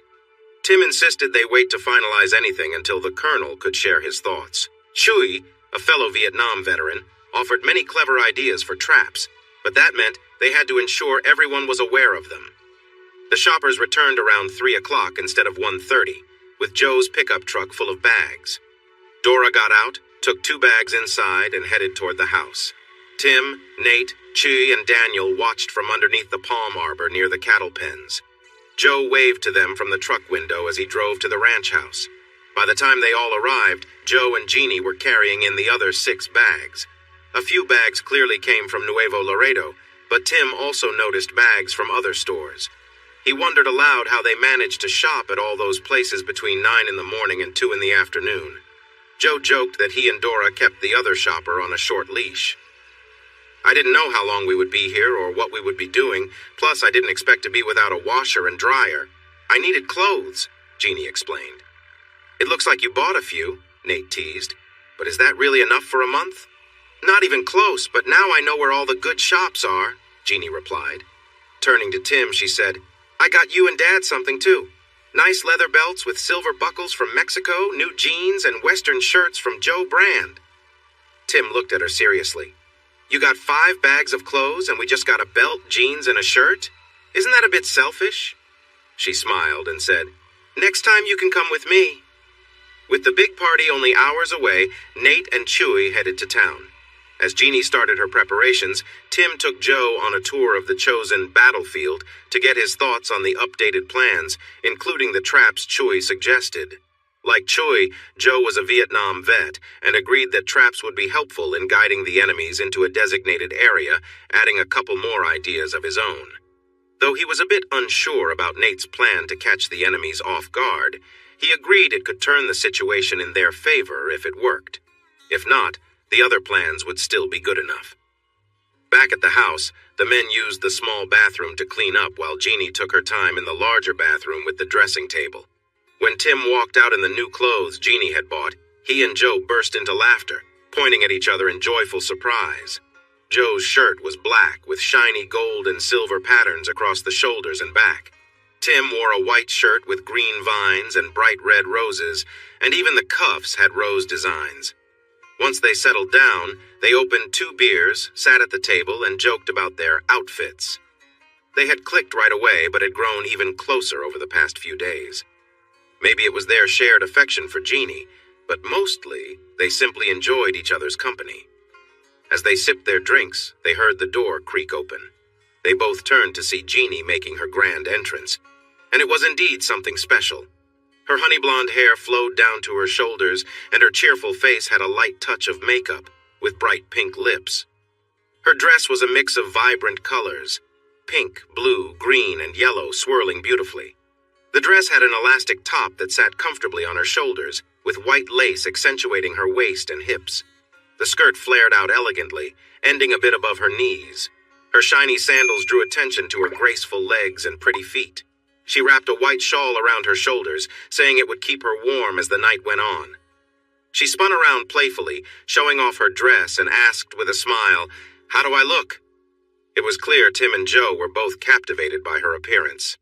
"Jeannie, you must have picked that up while you and Dora sent me to order lunch," Joe said, trying to sound serious. "As lovely as it is, I'm not so sure about it for my youngest daughter." His stern face couldn't hide the smile in his eyes. Tim quickly disagreed, saying, "Sorry, Dad, but I think she looks fantastic." Jeannie beamed and twirled again, playfully teasing with a mischievous smile. "Are my guys ready to go? You both look great in your new clothes." "I can hardly wait to show you off." "You mean you want to show yourself off, right?" Tim replied. "It's going to be a scene when you arrive fashionably late," he said, checking his watch. "And I'm telling you now, I won't be fighting off a bunch of people to keep you safe, so please don't drink too much and flirt."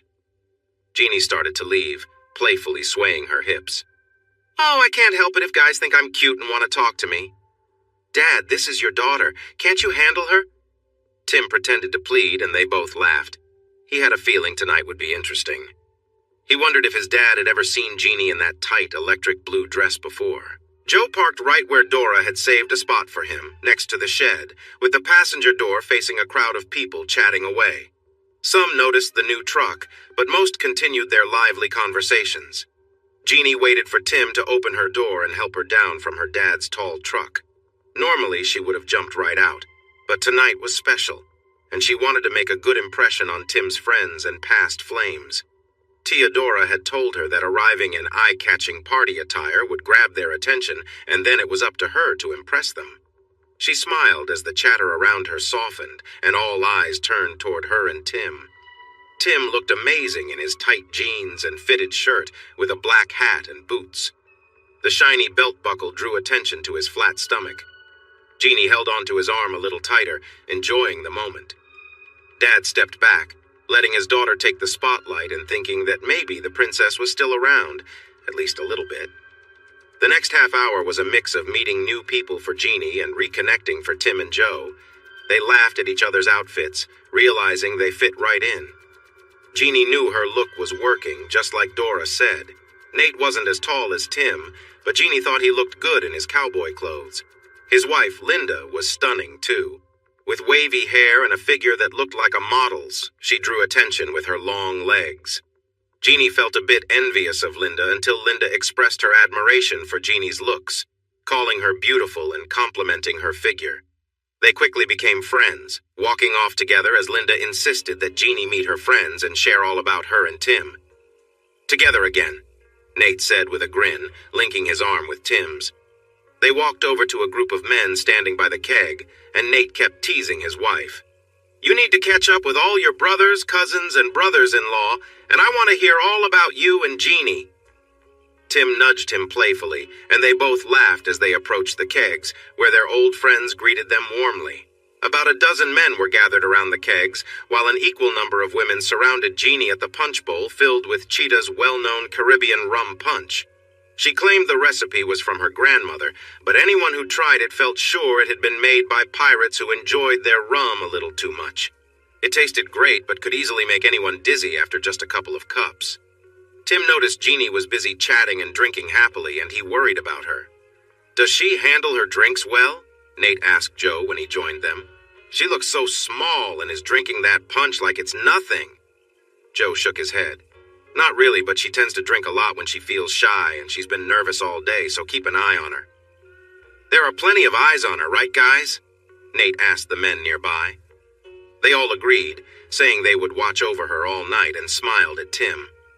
Someone called out to Jeannie and Linda, and all the ladies smiled and waved as they refreshed their drinks and moved to join the men. Tim found it hard to say if Jeannie was already feeling the effects of the punch, or just enjoying the lively atmosphere and meeting new people. He heard a whistle, turned to see Daniel waving at them, asking for help with the ice chests full of brisket. Daniel and his team had been checking on the briskets and adding sauce all afternoon, letting them rest for a few hours in the chests, wrapped in butcher paper. It took 2 men to lift each 64-quart chest, and there were 3 chests full of brisket. That was more than enough for the night, leaving plenty for guests to take home, true to the hospitality of South Texas. The brisket was placed on a cutting board at the end of a long table filled with covered dishes brought by guests. Daniel started slicing it, asking each guest if they preferred it moist or trimmed. The Kelly boys, Linda, Jeannie, and Joe, waited until last, standing by the line to greet and chat briefly with each of their 80 guests before filling their plates with food. Dora stood behind the table, ready to bring out more of anything that ran low from a hidden table behind her where extra food was stored. Jeannie had won over many of the women, and the men were drawn to her just by being nearby.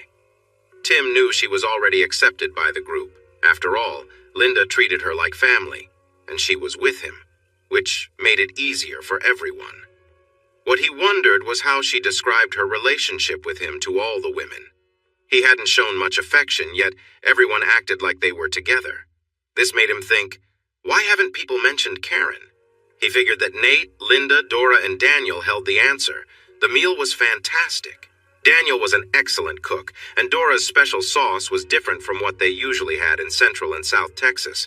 The dishes were tasty and unique, especially Dora's frijoles borrachos, packed with secret ingredients that created flavors no one could quite explain. As soon as the first guests approached the dessert table, the DJ played cheerful music, and before long, Mexican polka music filled the room while everyone danced. Jeannie and Linda swayed in their seats, looking at their partners with playful eyes, so the brothers stood up and took their hands. After a few polkas, the DJ introduced a country song, and couples shared warm smiles and hugs. Jeannie looked up at Tim and rested her head on his chest, holding onto his waist. They danced quietly while others smiled at them. She smelled wonderful, moved gracefully, and they danced as if they were one. But when he felt her closeness, he couldn't help but react. She noticed and raised her eyes to him with a playful grin. As the song ended, he held her close and whispered, "You started this. You need to keep it under control." A new slow song began, and she wrapped her arms around his neck, leaning back a bit while being close to him. She tilted her head slightly, gave him a sweet smile, and asked, "What do you mean, Tim? I thought we were just work friends with a shared problem." "Surely a colleague and friend wouldn't make me feel this way." "I may have downplayed our relationship a bit," he said. "A bit?" she replied. "Well, maybe more than a bit," he admitted. She leaned closer and asked, "So you mean it's more than just a little true? Do you really like me a lot but can't say it?" "That's right," he whispered. "But we're both married, and I don't want my friends to misunderstand us." "I wouldn't worry. Your friends already know about us. It's pretty well known. As your old girlfriend said, if 2 people agree on something and one breaks the agreement, it's no longer valid. They accept that our marriages are done, and they seem happy I'm not out to hurt anyone." She cuddled up to him as they danced. Tim noticed her dad talking with some older couples in a serious way. From time to time, they glanced over at him. He wasn't sure if it was because of what was being said or how Joe's daughter was dancing with him. As Patsy Cline sang, Tim watched the couples around him. Remembering his connection to each one, he realized they were his true friends. It had been easy to feel hurt by his wife and colleagues after watching those films, but tonight he saw that none of them were real friends, except for Karen. No one here would have done what they did to him. While Karen was indeed beautiful, his true friends would never have tried to take advantage of her, and if she had tried anything, they would have told him. His heart hardened again. Each day added to his anger and determination. It wasn't just about betrayal, it was about respect. Every one of them, including his wife, had shown him the greatest disrespect. Even worse, Karen disrespected her own family and broke the promises she made in front of so many people. Now, seeing how well she was caring for their children, his determination to leave her hurtfully had softened. However, he realized that none of the women here tonight would treat him the way she had. With that thought, his resolve grew stronger. Jeannie seemed to sense his inner conflict. She hugged him tighter and whispered something against his chest that sounded like, "I care about you." He hugged her back, whispered the same into her hair, and looked over at her dad and the others. They were no longer there. He danced Jeannie around in a circle to look at the whole shed. He didn't see anyone there, but he noticed a new fire burning in the calf pen. "It's time, sweetie," he said to the blonde angel in his arms. "We need to have our meetings." She let go and looked up at him. "You and Dora explain things to the women. I'll talk to the men. Make sure they understand we can't say when or how many, but we need to be ready starting tomorrow afternoon. Anyone could be in danger because of Los Diablos, and they must know the risks. Some of their men have been linked to the 3 events that happened over the years, and at least 2 were among the girls rescued from being taken away. Help them see this. Tell them what they need to know about the people who have been trying to harm me and take you away, but help them truly understand the danger. We don't want to lose anyone because they weren't paying attention." Jeannie stepped back. Tim nodded at the DJ, who stopped the music and asked the women to stay in the shed while the men moved to the cattle pens. He got up and followed Tim, while Jeannie went to the center to meet Dora. Once all the men were gathered in the calf pen around the fire, Tim called Nate, Joe, Chuy, and Daniel to join him, and Choi brought his younger brother Abel over. Tim quickly explained what was happening and said that anyone with other duties could leave without any issues. No one moved. He nodded and continued, this time giving more details about who was involved and why. He admitted they did not know when the situation would become serious or how many they might face. They needed to be alert and ready for an unknown number of days. He emphasized that because of Los Diablos, some or all of them could be at risk, as could their families, and he told them the women were being informed about this in the shed, too. As for planning, he asked Nate, Joe, Chi, and Daniel to share their ideas. Nate presented the plans, Joe added more details, and Chi and his brother discussed the traps and materials they would need. Daniel talked about his role, focusing on communication before, during, and after the event. He turned to the 2 deputies who were off-duty and not in uniform and asked them to explain what they would do. Jose nodded to Jesse, who replied, "You all know Miguel, and he knows you, but neither the sheriff's office nor state law enforcement will step in until something happens, and that could be too late. He asked us to follow the law, but more importantly to respect what the law is meant to do, which is to protect people from criminals. His office and other law enforcement agencies are worried about the rumors they are hearing. Rumors have spread about a troublemaking gang in South Texas that has been involved in plans to harm and kidnap people due to a long-standing grudge. Starting tomorrow, one of us must be here at all times, driving cars without markings and equipped with top-notch radios. If any intruders come onto the ranch, we will communicate in code via the radio and help protect those in danger. Other deputies will be stationed along the roads leading here to alert us if they see anything unusual. My friends and brothers, now we stand united. We must safeguard our families and friends from these wicked men. This is our land, and these are our people. Mateo has protected us and our loved ones from danger before, and Nate and Choi have led us to victory against them. Now we come together again to defend ourselves and our community, to rid ourselves of the evil for good. We are Los Ratones de la Brazada." The group of 48 men cheered, raising their fists in the air.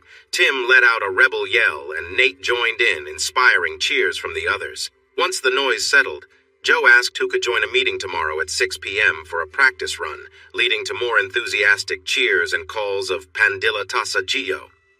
Tim felt excitement coursing through him and headed towards the implement shed after one member shouted, "Brothers, let's go see our beautiful women to dance and enjoy some drinks." Tim thought of the lovely woman waiting for him and remembered the joy of dancing with her. While he wanted another drink, it was her presence he truly desired. The beautiful women greeted their returning men with joyful cheers, and warm hugs were shared all around. The DJ started the music again, playing lively polkas and salsas, then got the men excited with the traditional Jarabe Tapatio dance. There weren't many hats, and the dresses were shorter than usual, which meant the spinning women showed off even more of their legs. Tim was pleasantly surprised to see Jeannie knew the dance, but was especially amazed by La Guerra Bonita, who received the loudest cheers when it was her turn to perform last. With her blonde hair flowing and her lovely legs on display, she danced gracefully, capturing the audience's delight.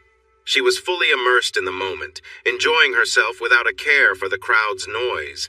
After all, she told him later, she had years of experience dancing for larger crowds, and she was dancing just for him. After a brief break for everyone to catch their breath and celebrate each other, the DJ announced it was getting late, so this would be the final song. He played a final song for all the couples, and everyone danced, even Joe, who was paired with Dora's youngest sister, the only single woman there. As they held each other, Tim quietly translated the lyrics of Cuando Caliente el Sol, a song about love. Jeannie moved closer as he spoke the sweet words. When the song ended, she looked up at him with dreamy eyes and softly said, "I want to be with you." He kissed her forehead and held her for a moment before guests started saying goodbye and thanking them for hosting the gathering. Tim redirected the thanks to where it truly belonged, to Daniel and Dora. Once the crowd thinned out, Tim called Jim Boyd. "We'll be as ready as we can be after tomorrow night. Do you have any last thoughts or updates?"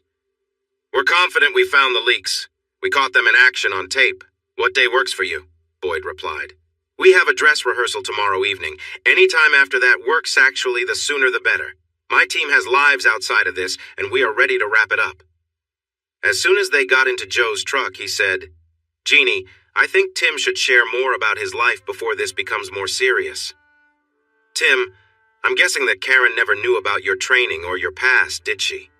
You don't have to answer right now, but you should share everything with my daughter. If I know her, it won't matter, but she needs to know who she's with. Everyone sees you as a great teacher and coach, someone who cares about the kids, the sponsor of FCA, and a champion for what is right. But I found out tonight that you're more complicated than that.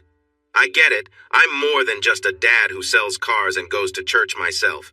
Jeannie will see things in both of us that she never imagined over the next few days.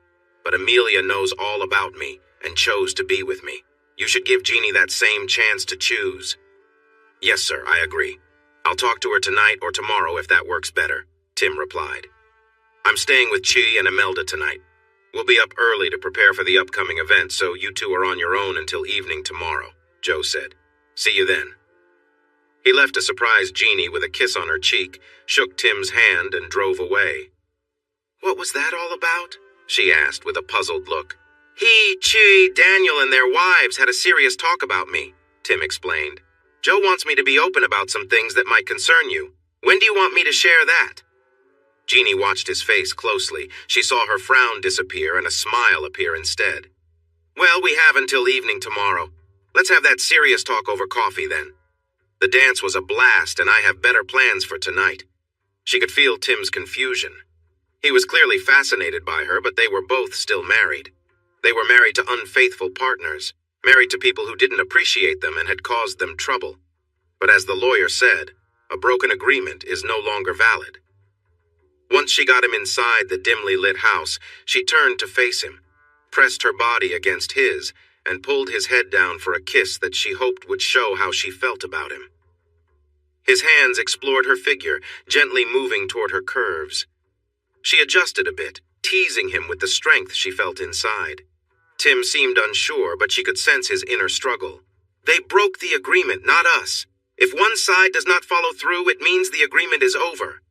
I know my dad worries about your past, but it doesn't matter to me. I love who you are now." "We'll see how you feel in the morning," Tim said softly, resting his head near hers. "Tonight, I want to show you how much you mean to me. If you decide you don't want anything to do with me afterward, that's your choice, and I will respect it." "Honey, I know more than you think," Jeannie replied confidently.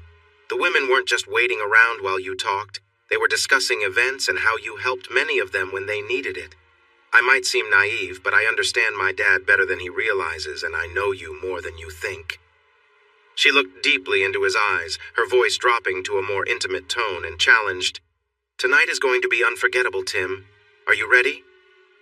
When Tim opened his eyes, he found her golden hair on his face, her head resting on his shoulder and her leg draped over him. He felt her warmth next to him.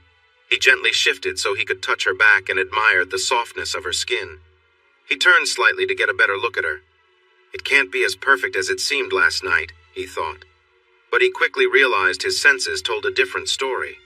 Tim admired Jeannie's presence in the morning light.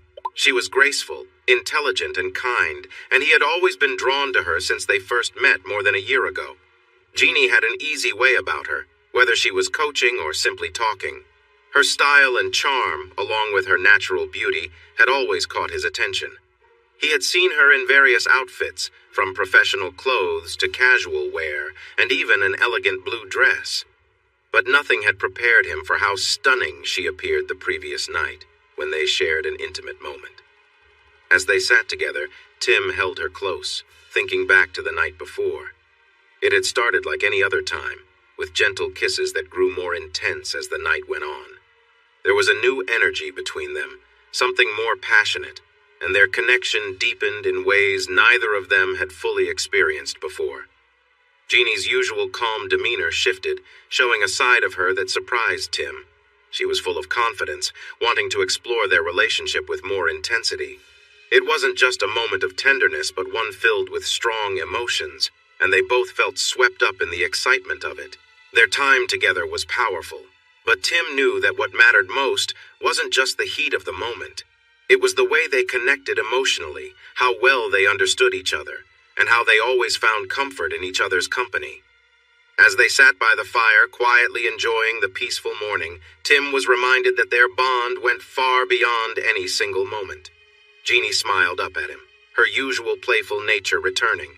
Tim responded with a warm smile of his own, knowing that whatever came next, they would continue to face it together.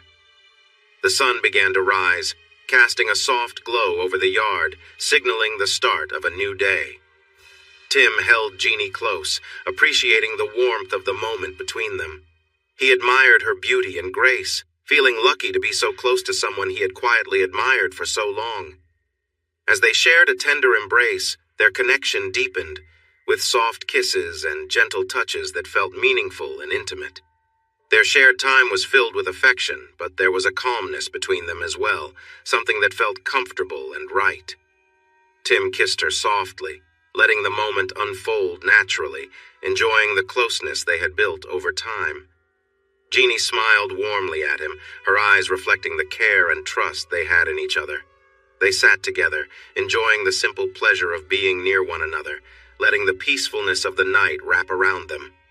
Tim couldn't help but feel a deep sense of appreciation for her, not just for how she looked, but for who she was, a kind, intelligent woman who had been a constant in his life for over a year. As they spent time together, the connection they shared felt like more than just attraction. It was built on mutual respect and understanding. Tim held her hand, and they both relaxed into the quiet of the evening, grateful for the time they could share in such a peaceful way.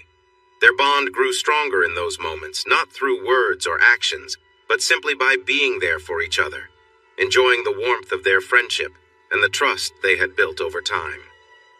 The evening passed gently, with the soft glow of the fire lighting their faces, and the night surrounding them with its calm embrace. She sighed softly and tried to pull him closer, but he held back gently. He moved down her left leg, placing soft kisses along her thigh and then under her knee, before continuing down to her boot. He took off her boots and socks, then massaged her feet while kissing each toe. Her eyes were dazed, focused straight ahead as if in a dream. As he shifted to her right leg, he took his time, drawing out the moment. When he began kissing his way up her thigh, she begged, "Please, Tim, I can't wait any longer. I'm so ready, just stop teasing." He looked up at her and said, "Now you understand how I felt waiting while you crossed and uncrossed those lovely legs, or leaned over my shoulder in the office. You know what you've done. Tonight, I want to make it right." "No, Tim, I need you now," she pleaded. "I've wanted this for so long. It's been 18 months. You can't imagine how I felt when you flirted with me and showed off." She remembered a time when she stood by his desk asking questions. He smiled as he explained things, his fingers brushing lightly along her leg. She had pulled back, feeling a mix of emotions. They were both married then, but things had changed, and now she wanted him completely. "You want me to make you feel good, Jeannie?" he asked playfully. "You want me to kiss you until you can't take it anymore?" Her breath caught when he touched her, and her body responded eagerly. "You're feeling brave tonight, aren't you?" he teased. "Just for you, please," she whispered. Her voice faded as he continued his gentle caress, and her entire body reacted as he touched her in ways that made her heart race. A sound of joy escaped her lips, and in that moment, everything else faded away as she felt overwhelmed by the connection they shared.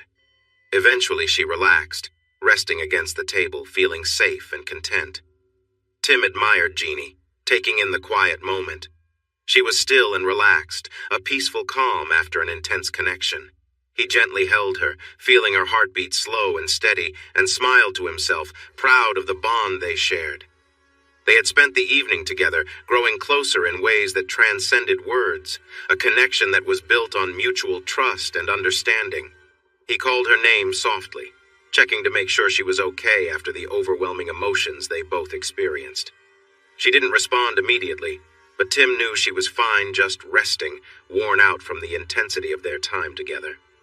He let her rest for a moment longer, watching over her with care. After a few quiet moments, she stirred slightly, and Tim gently lowered her legs, making sure she was comfortable. He was proud of how close they had grown, and he knew that what they had was special. He chuckled softly, thinking about how much they had shared. As Jeannie opened her eyes, still looking a bit dazed, she whispered, "Not here. Let's go to your bed. I think I bumped my head." She gave a soft laugh, clearly exhausted but content.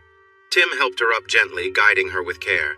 He smiled down at her and said, "Let's make sure you're comfortable." With that, he led her to a quieter, more comfortable space where they could rest and enjoy the calm after an emotional evening. In that quiet room, the two of them found peace, knowing that their bond had deepened in a way neither had expected.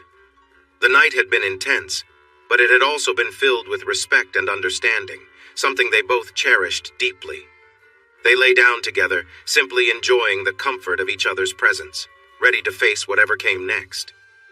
Tim noticed how close Jeannie was to him, and the intensity of the moment filled the room. He held her gently, helping her feel at ease as they moved together. Their connection was strong, and the way they communicated without words made it clear how much they trusted each other. Tim was careful, making sure that everything was comfortable for her. Jeannie responded, though she was a bit overwhelmed by the closeness of their bond. She let out a soft sigh, showing how much the moment meant to her. They moved in sync, both fully present and in tune with each other's emotions. Tim adjusted, making sure she was at ease as they continued, their rhythm steady and calm. When the emotions became too intense, Jeannie let out a quiet gasp, leaning into him for support. Tim held her securely, smiling gently as she adjusted to the closeness. He could see how much they were both enjoying the moment, but he made sure to go slowly, keeping things easy and respectful. Afterward, Tim helped Jeannie to the bed, ensuring she was comfortable. She rested for a moment, clearly happy but a bit worn out from the experience. When she stirred, she smiled at him, her eyes reflecting the trust and care they shared. Tim lay down beside her, wrapping her in his arms, and they both relaxed into the quietness of the evening. The connection they had built was strong, and they knew this bond was about more than just physical closeness. It was about being there for each other in every way, understanding and mutual respect. As they lay there, the room filled with a peaceful calm, and they enjoyed the quiet together, knowing that their relationship had grown even stronger in those moments. Tim held Jeannie close, feeling the intensity of the moment as they shared a deep connection. Their closeness had grown stronger, and Tim admired her with a sense of appreciation for the bond they had formed. He marveled at the way they were able to understand each other without words, simply enjoying the time spent together. As the intensity grew, neither of them was focused on anything but the warmth of the moment. Tim felt a rush of emotions, holding Jeannie tightly and enjoying the peace that followed. They stayed close, feeling a sense of satisfaction and contentment from the connection they had just shared. Tim smiled down at Jeannie, and she looked up at him with sparkling eyes. She laughed softly and said, "I had no idea it could feel so special. You've really made this unforgettable for me." Tim chuckled and responded playfully, "You think so? Well, it's not just about me, it's about how well we connect." Jeannie giggled, clearly enjoying the light-hearted exchange. "It's definitely the connection and everything else too. she teased with a wink. They both laughed together, enjoying the peacefulness after their intense time together. They knew that what they had was something meaningful, built on trust, respect, and mutual understanding. As they lay side by side, the bond between them felt even stronger, and they quietly relished the closeness they shared, content in each other's presence. Jeannie sat close to Tim, resting her hand gently on his chest.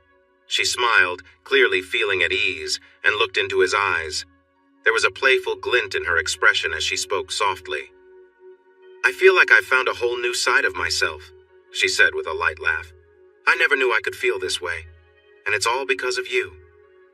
Tim smiled back at her, appreciating her openness and the bond they had formed over time. "I think we just connect in a way that works for both of us," he replied. "It's something special."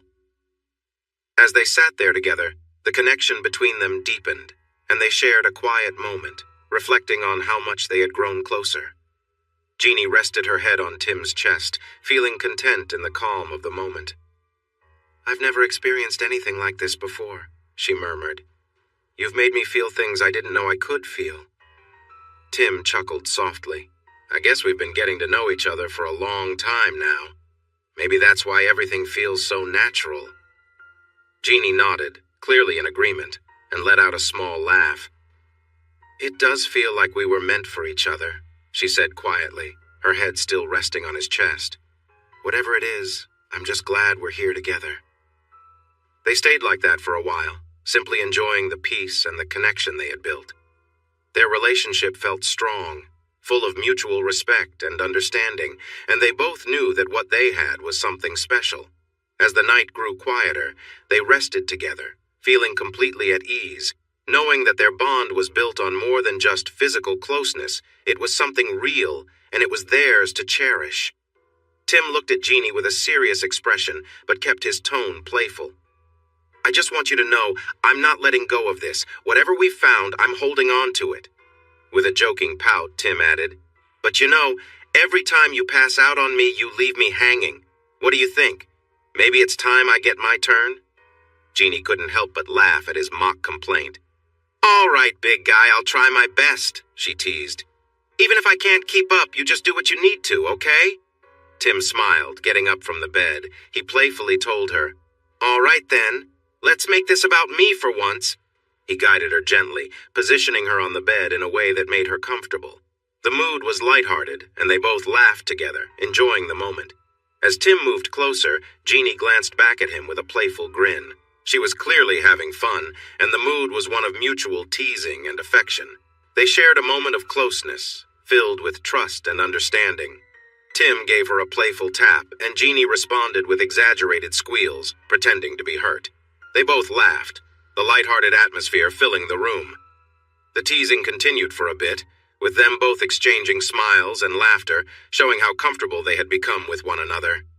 After a while, they settled into a more relaxed moment, sharing a quiet connection. Tim wrapped his arms around her gently, and they both enjoyed the closeness without needing to say much. The night was peaceful, filled with warmth and affection, as they held each other close, feeling content and at ease. Their bond had grown even stronger, built on trust, understanding, and mutual care. With the playful teasing over, they found a quiet calm together, cherishing the connection they shared and knowing they could rely on each other no matter what. Jeannie lowered her head, watching Tim's strong movements as he held her close, completely captivated by their connection. She felt a wave of warmth and closeness, the bond between them deepening with every moment they shared. As she shifted slightly, Tim gently pulled her head back, adjusting the way they were together. She could feel the intensity building, her heart racing as they both moved in sync. All she could do was whisper his name, overwhelmed by the closeness and intensity of their time together. The feelings continued to build, spreading from her head to her toes, until everything seemed to come together in a rush of emotion and connection. They both cried out, completely immersed in the moment, as their bond grew even stronger. Afterward, Tim lay beside her on the bed, holding her close. Jeannie snuggled up against him, enjoying the comfort of his strong arms around her. She whispered his name, telling him how much she loved the way they connected, how special he made her feel. Tim smiled, teasing her a bit, saying she was the most beautiful woman he had ever known. Jeannie playfully elbowed him, laughing at his teasing. "So that's all I am to you?" she joked, pretending to be offended. He laughed, kissing her gently. "You know I'm just teasing," he said. "You're the best, and I love you." She couldn't help but smile, feeling warm and happy. Okay, she said with a playful sigh. "But I'm not going to put up with your teasing all morning. I'm going to make us some coffee." Jeannie got out of bed and gave him a playful look before heading toward the kitchen. As she walked away, Tim smiled, watching her with admiration. Before she left the room, Tim called out, "Hey, don't forget to grab some cleaner for the table. We made quite a mess last night." Jeannie turned to look at the table, her eyes widening as she realized they'd have to clean up. She gave him a playful look of mock horror, knowing they'd have a good laugh about it later. Together, they had shared an unforgettable night, and as they moved into the new day, they knew their connection would only grow stronger with time. She felt embarrassed and a little strange, but there was something about that feeling she found enjoyable. She quickly made some coffee and returned to the bed. "Since all you care about is how I look, I guess you should be with me again. If you can," she teased. He lay on his back under the sheet and told her, "I will always be here for you.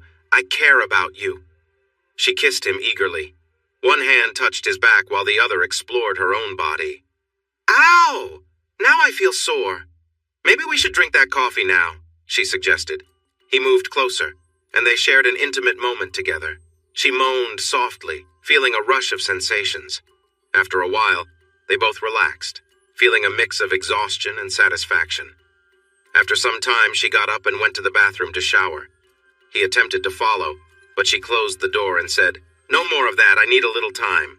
Please take your shower in the other bathroom and let me be," she said playfully. He heard her laugh and then the water started running. He decided to take his own shower. By mid-morning, they poured their first cups of coffee and felt very hungry. "Should we have breakfast or go right to lunch?" Tim asked. She glanced at the clock and decided lunch would be better. Tim went to his truck and brought back some brisket Daniel had put in the cooler earlier. Tim had seen him pack it along with some lettuce, tomatoes, and a jar of salsa. A pack of flour tortillas was resting in the sun, so they had everything needed for brisket tacos. The tacos and coffee were just what they needed, refreshing them. After cleaning up the table, Tim poured fresh coffee for both of them and invited her to sit with him at the glass table on the porch. Once they were settled, he asked, "Do you want to hear my life story, or do you have questions you'd like to ask?" Jeannie looked at him closely and replied, "You are the kindest person I know, always there for your friends and family. Everyone loves you for it. But when someone threatens your loved ones, you can be tough and unyielding. You are the best friend and the strongest foe anyone could have." That's what I was told. What else can you add? A lot of detail, that's the gist of it, but it doesn't really show the whole picture. Saying someone is hard as nails doesn't truly convey what it feels like to confront a person who has done terrible things to the girls he's harmed. It doesn't capture the scene where the place filled with those who hurt others is engulfed in flames. You can't hear the panic as people rush out, confused and desperate. You don't hear the feelings of those who survive, or their cries when they understand that sharing what they know won't save them. Describing them as hard as nails, unforgiving, and dangerous is fair, but doesn't tell the full story. So, Jeannie, if you want the details, I'll share them. I owe you that respect, and you need to know what you might face if you stay with me after the coming trouble. I realize that once you hear the details or see me act, you might decide you don't want to be with me anymore, and I will respect that. It will hurt, but I'll understand. My friends are right. When someone does wrong to me or the people I care about, something inside me turns cold. I feel angry, but my heart becomes still. I can be fierce and unyielding. My father says it comes from my Irish, Scottish, and Viking roots. I don't know if that's true, but from what I've learned about my background, I, like them, have a warrior spirit. I never told Karen because I didn't want her to see me that way. I didn't want to scare her by showing that I can become someone fierce. Unfortunately, you have been warned, and you might see that side of me soon. I can't hide it from you, hoping that I won't have to show that side again like I did with Karen. Your dad knows, and he understands. He has his own experiences. It worries him, But he knows he and your mom have built a good life despite his past. That doesn't mean we will, but at least we have a good example. Regardless, I will cherish every moment we have, whether that's just a day or two more. I'll care for you no matter what, even if it means from a distance. Jeannie's gaze stayed steady as she listened. She reached out, gently touched his cheek, and said, I already see your heart, Timothy. I won't back away from the struggle, and I trust you to always treat me, our family, and our friends with kindness. I'm not afraid of what comes next or how you might act. We became one last night, and we will stay that way. Mom shared stories about Dad's time in the Army. She said he did things in the war he wasn't proud of, but it was necessary. Helping those girls who had been taken and harmed was part of war. When the enemy comes with plans to hurt you or take me away, that is also a part of war. You have to do what is right to protect yourself. I have a question for you, Tim. Am I strong enough for you? This worries me. I should have stood up to Larry long ago. I should have told him to leave me alone when he got angry because I was talking to one of his friends. When we got married, I should have spoken up when he kept me from my family. I should have asked for help when he hurt me and said it was my fault. I felt weak then, but now I promise I will stand up for myself. Maybe that makes me a bad person too. I don't know. I just know that I get strength from you, and I hope I'm not taking too much from you in return. Tim smiled and gestured for her to sit with him on the soft love seat by the wall. He pulled her onto his lap when she got closer. She faced him, curled up against him, wrapped an arm around his shoulders, and kissed him deeply.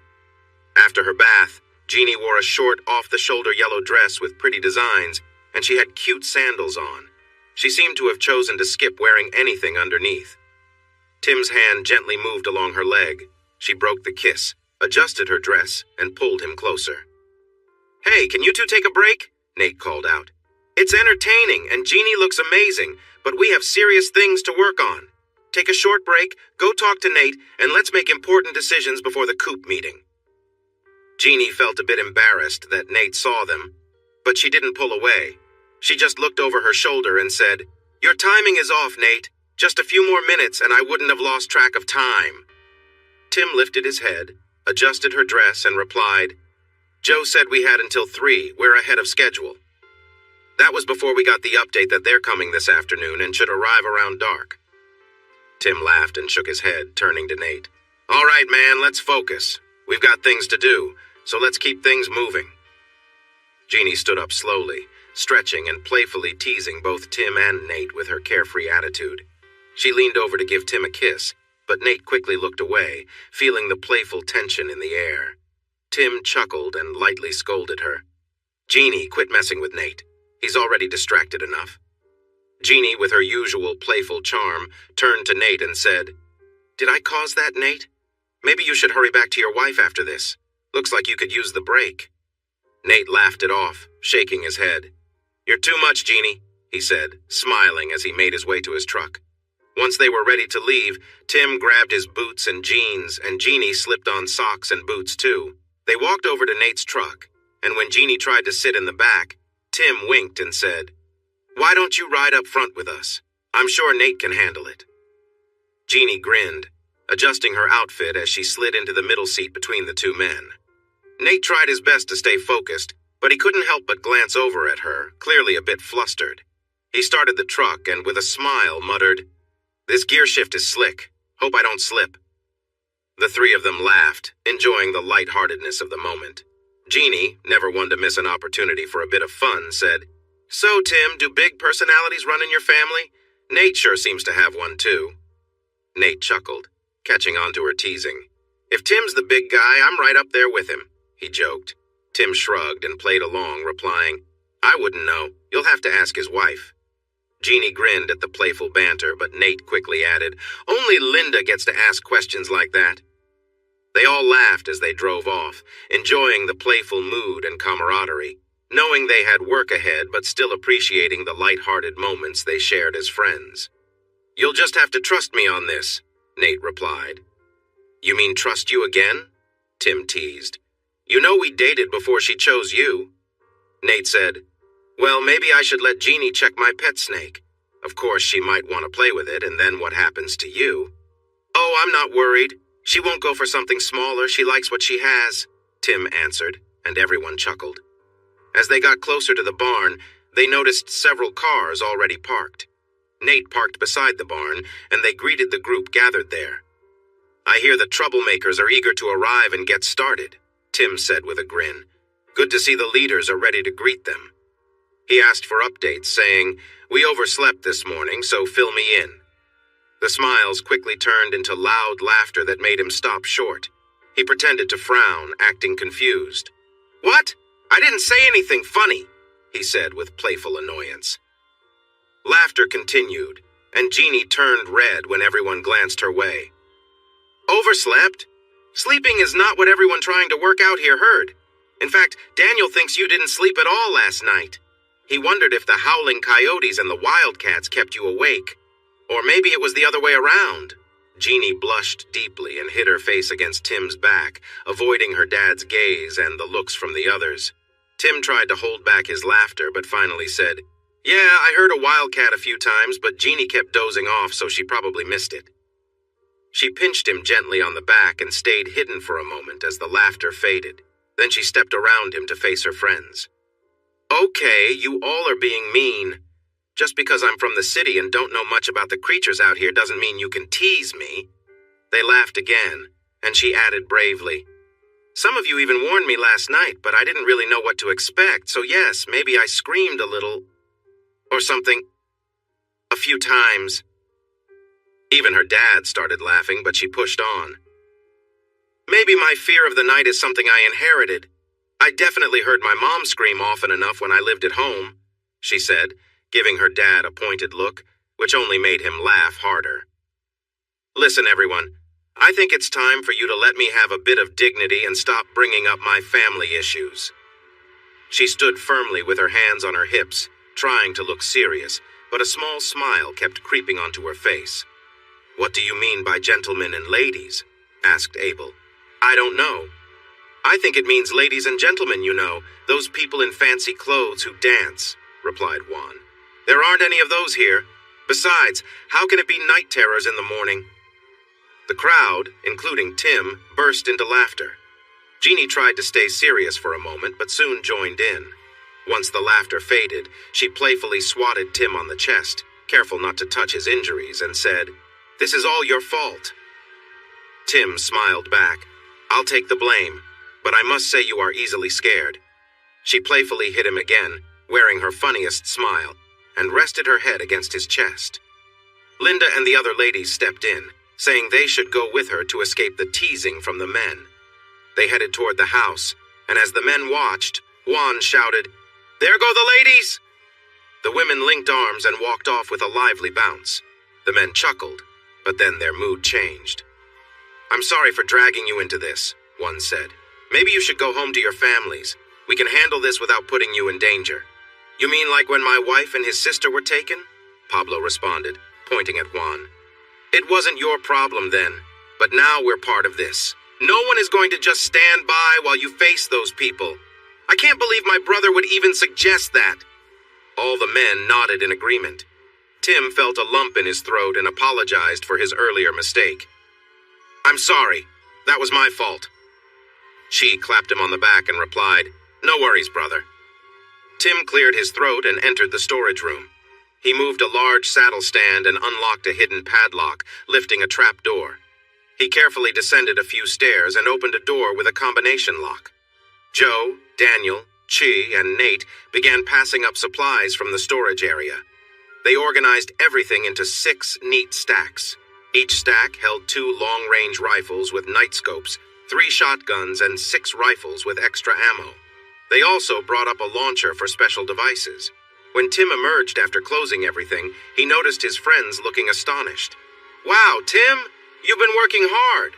When did you get the new equipment?" Nate asked. "I've been adding it every time I visit town for the past year. Daniel knows about it and how to get to it. It's always ready when Los Ratones need it," Tim replied. "I'm not really interested, but how illegal is this stuff?" asked Deputy Sheriff Jesse Sturgeon, who worked closely with the sheriff. Tim looked him in the eyes and said, "Let's just say that after things settle down, we need to clean up our areas and put everything back in storage. It's probably best not to use the big weapons unless absolutely necessary, but I've been told that any investigation won't be too intense. However, we might need to hide more than I expected if several vehicles are involved. Don't worry, boss. I dug an extra pit after Nate called me, Daniel assured him. But it's not just 3 cars. We're talking 3 vans. Probably 8 or 9 people per van. Maybe 10, Deputy Sturgeon said, looking at Daniel. That's okay. We have plenty of space even if we end up hiding the vans, he replied with a shrug. Leroy stepped forward. Tim, I need to set up the phone and speaker soon. I got here early and ran the line on your power poles, then made a quick repair call over in Millet. I just need to connect the line from the pole to the house and set up the equipment. It won't take more than an hour, but I need to start now. We don't want anyone at the coop asking questions. Do you want to come with me or just tell me where to set everything up? You all know what to do. Go ahead and set things up for your station before the others arrive. If you have questions, talk to Joe, Nate, Choi, or Daniel. I'll get Jeannie and we'll go to the house with Leroy. She might have a say in where, Tim explained. That drew laughter and playful comments from the group. He glanced at Joe, who smiled and said, Good idea. I bet she will have her preferences. He borrowed Nate's truck and went to get Jeannie. He explained why he needed her, and she quickly came out, followed by laughter. They led Leroy to the house with Jeannie close to Tim. She definitely had preferences, and they made sense. Leroy set up 2 phone jacks, tested everything, and confirmed that the phones were working. Everything is good. I'm heading back to town to finish some paperwork. I'll return at 5 with most of the others. See you then. Jeannie wrapped her arms around Tim as he drove off and asked, Do we have time for a quick moment together? Tim smiled as he looked at Jeannie, who was full of energy once again. She leaned closer and whispered playfully, I need you again. He chuckled, shaking his head and looking up as if asking the sky, What have I gotten myself into? Looks like an angel, but she's unstoppable. Jeannie playfully dropped to her knees, clearly enjoying the teasing mood. Tim gently pulled her back up and said with a smile, Come here, let's do this right. He kissed her softly and helped her out of her dress, leaving her boots on. They moved to the bed where they both found comfort and connection in the moment. Jeannie wrapped her legs around him, meeting him in perfect rhythm, their playful banter now replaced by a deep sense of connection. As the moments passed, they held each other close, laughing and smiling between the intensity, feeling more connected than ever. It was clear their bond was growing stronger with each passing minute. After a while, they collapsed beside each other, catching their breath and enjoying the quiet. Just as they were about to relax, they heard a voice from the door. Wow! We could hear you from outside! Linda called out with a laugh as she knocked and entered. Tim and Jeannie scrambled to pull the covers over themselves, laughing at the surprise visit. You two really know how to put on a show, Linda teased, grinning as she walked in, with Nate following behind, both amused by the situation. All right, enough jokes, Tim said, laughing but also trying to shoo them away. Give us some privacy, will you? Nate laughed, adding, Well, you better hurry, someone's coming soon, and they probably don't want to walk in on this scene. Jeannie gasped, realizing she was still in her boots, and quickly asked them to leave so she could get dressed. They left the room, laughing together as they walked out. Jeannie hurried to clean up, rushing into the bathroom. I can't believe this, she said, laughing to herself as she washed off and got ready. Tim, feeling much more relaxed now, stretched and casually pulled on his shirt. He joined Nate and Linda in the living room, where they all sat at the table, grinning like they had just shared a big inside joke.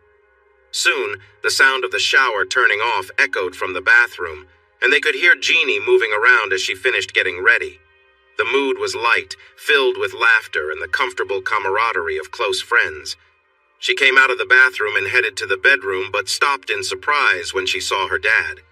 She was fully dressed and looked nice, though her cheeks were a bit pink, and she seemed a little flustered. She looked at the table for a moment, giving everyone a chance to smile. Finally, she relaxed, lowered her hands, lifted her chin confidently, and walked over to them. Why are you showering in the middle of the day, Jeannie? Asked Linda with a playful grin. I felt hot and needed to cool off, Jeannie replied firmly. I can imagine, Nate laughed, which made the others join in. Kitten, should I start calling you Wild Kitten? Joe teased. Linda says even a pillow can't quiet you down. Really, Dad? Jeannie frowned with her mouth scrunched up. Is even my own father joking about me now? Hey, I wasn't making fun, Linda said quickly. I was just a little jealous. It sounds like you had a lot of fun. Jeannie winked at Tim and then sat in his lap. She gave him a quick kiss before turning back to Linda. Let's just say I've never had more fun. Being with Tim is a really amazing experience. Her dad covered his ears. Tim smiled widely. Nate laughed, and Linda, with a playful glint in her eye, mentioned, I wouldn't know about that, but his brother sure knows how to have a good time. It must run in the family. Everyone was enjoying themselves, joking and chatting, until the new phone rang. After a short call, Tim spoke seriously. Well, I guess we can't put this off any longer. A pickup with Rogers, Slaughter, Barnes, Hughes, and Benton left Lake Travis at noon. We don't know their exact route, but since they didn't go east, they'll probably head down 281 or take back roads. They plan to meet in San Antonio with a van from Del Rio, another from Seguin, and one already in San Antonio. We should expect them in the county around 5 p.m. I doubt they will come straight here, but we need to spread the word to be ready if they arrive during the day. I don't think they'll come until it's dark, likely closer to 8, but we have a few last-minute things to handle. Nate, should we call? Or are we all set? Let's call to confirm, but we should be fine either way, Nate answered. Joe, Jeannie, and Linda headed to Mendez's house to share the news in person. Tim and Nate went to the oil storage tanks on the hillside, attached the hose to the valve, laid it out all the way to the creek, and connected everything. All that was left was to open the valve and turn on the pump at the well. They checked each spot to make sure everything was set up properly and looked over the lights on both sides. Everything seemed fine, so they drove to the shed. The sheriff arrived just before them and greeted them as the Kelly boys. He walked over to a group of men sitting on hay bales, chairs, and benches, carrying a canvas bag which he placed on a table. He greeted each man by name and then casually spoke to the group. It's great to see Jose and Jesse relaxing on their days off. They mentioned you guys were going wild hog hunting tonight and might go fishing tomorrow after you process the pigs. Sounds like a good time.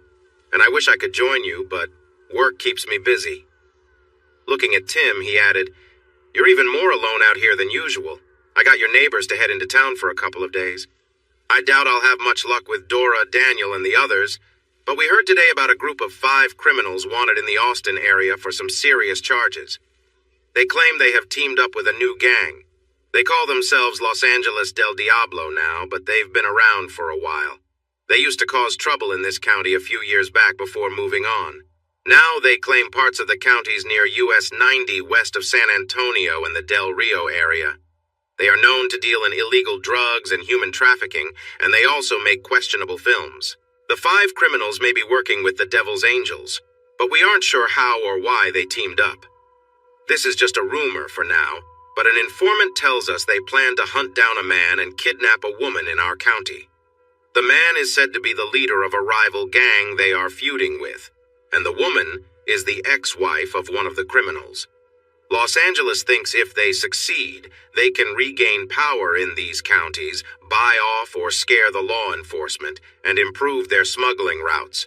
Getting rid of law enforcement won't happen, but local sheriffs agree that if we deal with this quickly, everyone here will be safer. We are doing patrols and have secret watchers along county roads, and we are moving some people who are alone into town until this situation calms down. As I said, all the neighbors around here are already in town, so that just leaves you guys. He paused, acknowledging the 5 women who had just arrived and were listening. And ladies out here. I know most of you have homes in town or people you can stay with if you want to be safe. Is anyone ready to head into town? Nobody moved, so he went on. I didn't think so, so I brought some advanced handheld radios. You can use them to talk if you see someone. They're set to a frequency that no one else can hear, so you can communicate among yourselves. If you need to reach us, one of the deputies can help you with the right frequency. He scanned the group and joked, No drinking beer today? That's probably for the best. Mixing drinking with hunting could lead to mistakes and accidents. It's also good that you have a couple of nurses with you for any unexpected issues. He nodded to the men, tipped his hat to the women, and said, Well, I need to get back to work. Gentlemen and ladies, take care. The sheriff opened the door to his vehicle, paused for a moment with a grin, and said, "I almost hope those troublemakers show up. I've heard tales about the Pandilla Tasajillo and Los Ratones de la Brasada. They might not be pleased to see you all planning to take over their area. If they do take action, I'm betting on them. Stay safe, look out for each other, and remember to duck if anyone fires a shot at you instead of a hog." By 5 o'clock, the serving table was filled with everything needed for soft tacos, and the coolers were packed with soft drinks. The group had grown to 48 men, with a dozen women around. They ate, chatted, reviewed their plans, and then split into 6 teams to discuss their roles. The women set up several cots and opened 2 boxes of medical supplies. By 6 o'clock, half of Los Ratones moved out toward the south side of the ranch, while the other half was driven north in trucks. Tim, Jeannie, and Joe took their vehicle to the gate, where a small bulldozer was parked. A large sign there read, "No trespassing intruders will be prosecuted. Armed intruders will be killed." A new banner next to it asked in both English and Spanish, "Do you believe in heaven and hell? If you go past this sign, you will find out for sure." Tim could see the tops of portable light towers, but knew they would be hidden if you entered at night. When they reached the small creek before the hill where the ranch house stood, they noticed a mix of water and oil slowly flowing downstream toward a dam to the south. The dam held water back all the way to the northern edge of the property, creating a raised road with a large pipe beneath it. "It's all ready," Joe said. "We've done our planning and preparation, and we're as set as we can be before things get started. You know the saying, 'Men plan, the gods laugh'? That's why we've looked at so many options, even though we feel confident we can stick to our main plan. Now we just have to see what happens and adapt. No matter what occurs, Tim, our top priority is Jeannie, then our team, and then ourselves. Now you both need to change into clothes that you are okay with losing, just in case we need to burn them." Tim nodded, and Jeannie hugged his arm tighter, looking worried. Waiting was hard, but the radios helped them manage last-minute questions and problems. As the night fell, countless stars came out in the dark sky. The night sky in South Texas was clear, just like it was for the early explorers. You could see stars and parts of the Milky Way that most people do not get to see. While West Texas is great for stargazing, brush country comes in next. Tim, Joe, and Jeannie sat in wooden chairs around the fire pit. They looked up and talked about the constellations and wonders above them. They chose not to light a fire so they wouldn't lose their night vision, but they enjoyed the cool night air. Suddenly, the radio crackled, alerting them that the sheriff's department had spotted 4 vehicles on the nearby farm road, about 15 minutes away. Everyone felt ready. They offered a quick prayer and kept chatting, although they felt a little more anxious. They spotted headlights on the road as the vehicles turned towards the ranch entrance. The cars paused at the entrance, cutting a chain and talking for a moment before continuing on. Then the lights vanished as they went down into the creek area. Joe picked up his rifle and some extra magazines, moving to his lookout spot behind a mound of dirt south of the house. He had a good view of anyone coming from the east, where the entrance road was, while the west was less likely since it would take a long walk through the bushes. Tim and Jeannie went inside and turned on some lights. Tim turned on the microphone and connected the speakers outside. In his strongest voice, he repeated the warning that was posted at the gate in Spanish. "Warning! If you enter without permission, you will not leave." After a moment, he said it again in English. Jeannie pressed play, and the echoing sound of the Deguelo music flowed across the ranch. The newcomers wouldn't know what it meant, but others would understand. No mercy. The bugles and drums played the music that once echoed at the Alamo, while the darkness began to shift. A glow rose from the creek, which Daniel and Chai had set on fire. The light towers around the area, where the intruders had been drawn in, lit up, brightening the surroundings and the men moving in the darkness. Some of the intruders shot at the light towers, but this brought a quick response from the nearest defense positions. The vehicle at the back exploded, blocking any chance of escape down the road. Some attackers fell as gunfire hit them, others ran toward the house on the hill, only to face more gunfire from the nearby positions to the north and west. A few tried to retreat, but the Ratones had surrounded them from behind and were shooting from the sides, pushing the remaining ones into the area that had become a battlefield. More and more attackers fell as the shooting from both sides grew fiercer. 3 of them got past the last line of defense and rushed toward the house, firing at the shadows they could see through the windows. A single shot rang out, and 1 fell. The other 2 kept running and shooting at the house. They got through the fence easily. 1 ran toward the front door while the other went around to the back. Larry Barnes burst through the front door and saw Jeannie standing in the doorway of the bedroom. His rifle was aimed at her as he moved closer. "You worthless person! I'm going to hurt you badly and sell you!" Jeannie shouted back. "No, you aren't! You'll pay for this!" Larry paused when she revealed a shotgun hidden behind the wall. He aimed his rifle at her, but Jeannie shot first. A large, bloody hole appeared in his side, and the rifle fell from his hands as he collapsed onto the floor, pain and shock on his face. The back door crashed open, and J.W. came in with his rifle raised, looking for a target. He saw Larry, jumped into the room, and turned to his right. Tim stepped from behind the door and struck J.W.'s arm with a machete, causing him to scream and drop his weapon. Tim then hit J.W. again, knocking him down to the table where he lay in a daze, blood dripping from his face. The rifle fell to the floor, and Tim kicked it away. He then used the machete to cut J.W.'s other arm before placing the blade on J.W.'s belt and between his legs. Looking into J.W.'s frightened eyes, Tim said, "You are to blame for all this. You had to charm every woman around, married or not. The ones you couldn't charm, you took advantage of and bragged about it. You recorded everything to blackmail them later and to show off to your friends. You invited those who would support your actions.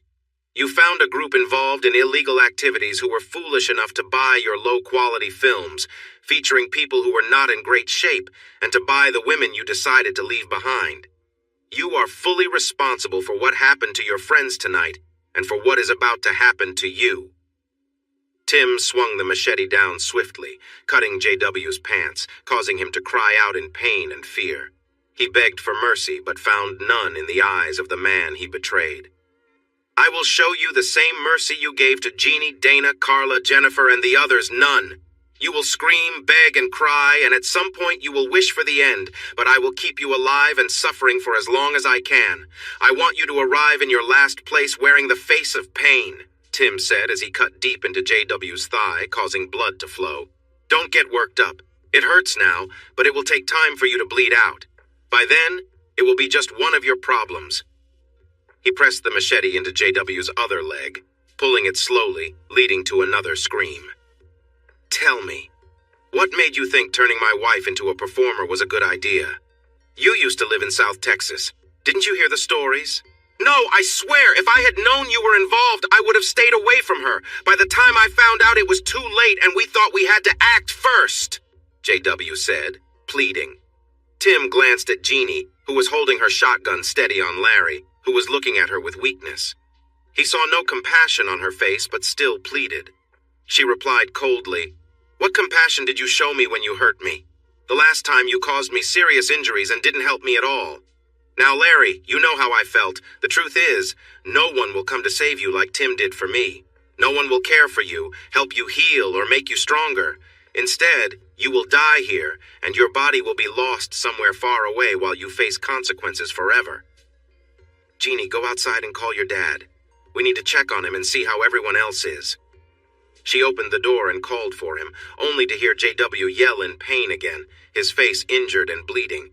Joe took Jeannie in his arms, making sure she was okay, then told her to stay outside and take a breath.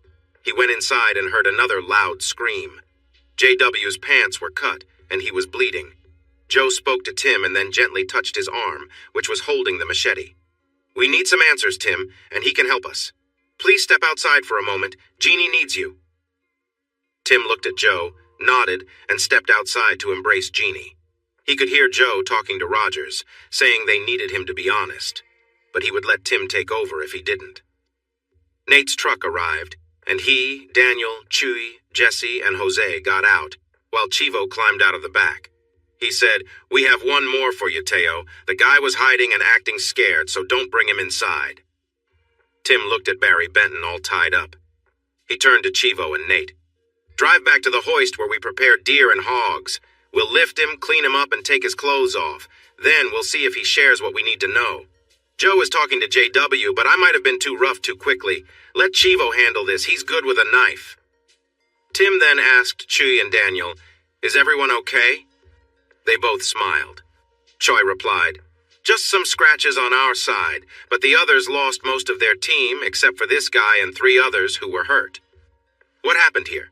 You didn't want to let those 3 go, but you insisted. But it looks like you, Jeannie, and Joe are unharmed." Jeannie came up beside him, put her arm around him, and said, "We're good. Larry is hurt badly, and Rogers is in a bad spot, too. I almost finished Larry, and Tim was working on Rogers." Chai, Daniel, and Nate looked at her and then Tim closely. Jeannie continued without showing any fear. "I know you're worried about me, but I'm fine. We tried to do the right thing. I reported the abuse, and Tim went to court for custody of the kids. We laid out our cases, and the court agreed. But Karen teamed up with those 7 guys to get rid of Tim and take their sons, and tonight it all ended here. My question now is, what do we do next?" "Now we clean up," Jesse said as he approached. "The cleanup team is coming. I'll be in charge. They're loading the truck pieces onto a flatbed as we speak, moving bodies onto another, and collecting weapons and anything else. Their things will be buried with them. We'll decide what to do with the vans after I talk to Tim. What will you do with the person you have up there?" "We'll find out everything we can. If he tells us what we want to know, we will decide what to do next. If he doesn't, he won't be with us much longer," Tim replied. 2 groups of vehicle lights appeared on the road from the barn. 4 women got out of each vehicle. The cleanup crew went straight inside to get supplies, while the 2 nurses checked on Tim and Jeannie, then went inside to see Joe. A short while later, Joe called for help. Chi and Daniel brought Rogers outside, clearly upset. He was covered in cuts, and Joe said, "I don't think he knows anything else, so Tim, he's yours."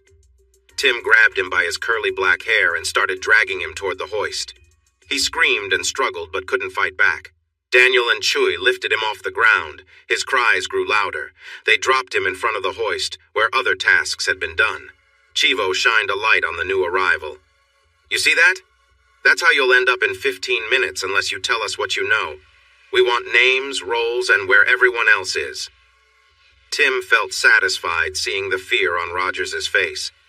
"Take your time with this, but make sure he tells us everything. I haven't decided yet whether to let them go or make sure they can't talk again, so keep them alive if you can. But if they don't cooperate, make sure it's over for them in the worst way." 2 hours later, the place was clean, though it smelled of bleach. Jeannie and Tim had blood on them and went to clean up. They changed clothes and tossed their old clothes into the burn pile. The remains of JW's pickup were gone, along with all the other evidence. Neither Rogers nor Benton made it through questioning, but both shared a lot of information for the recorder. Ranger Boyd would want to know about the others involved. The 2 deputies talked to someone, and soon all 3 vans left with the remaining members. Jeannie and Tim stayed outside, letting the work crews finish their jobs. Everyone else was gone except Joe. The 3 of them built a small fire and sat around it. They didn't need to speak much. The silence felt good. By midnight, the fire had burned low, and so had their energy. They each went to bed, surprised at how quickly sleep found them. Thanks for watching this video. Don't forget to subscribe to Infidelity Plus to stay updated with more captivating tales of infidelity and payback. Turn on notifications so you're the first to see our latest content.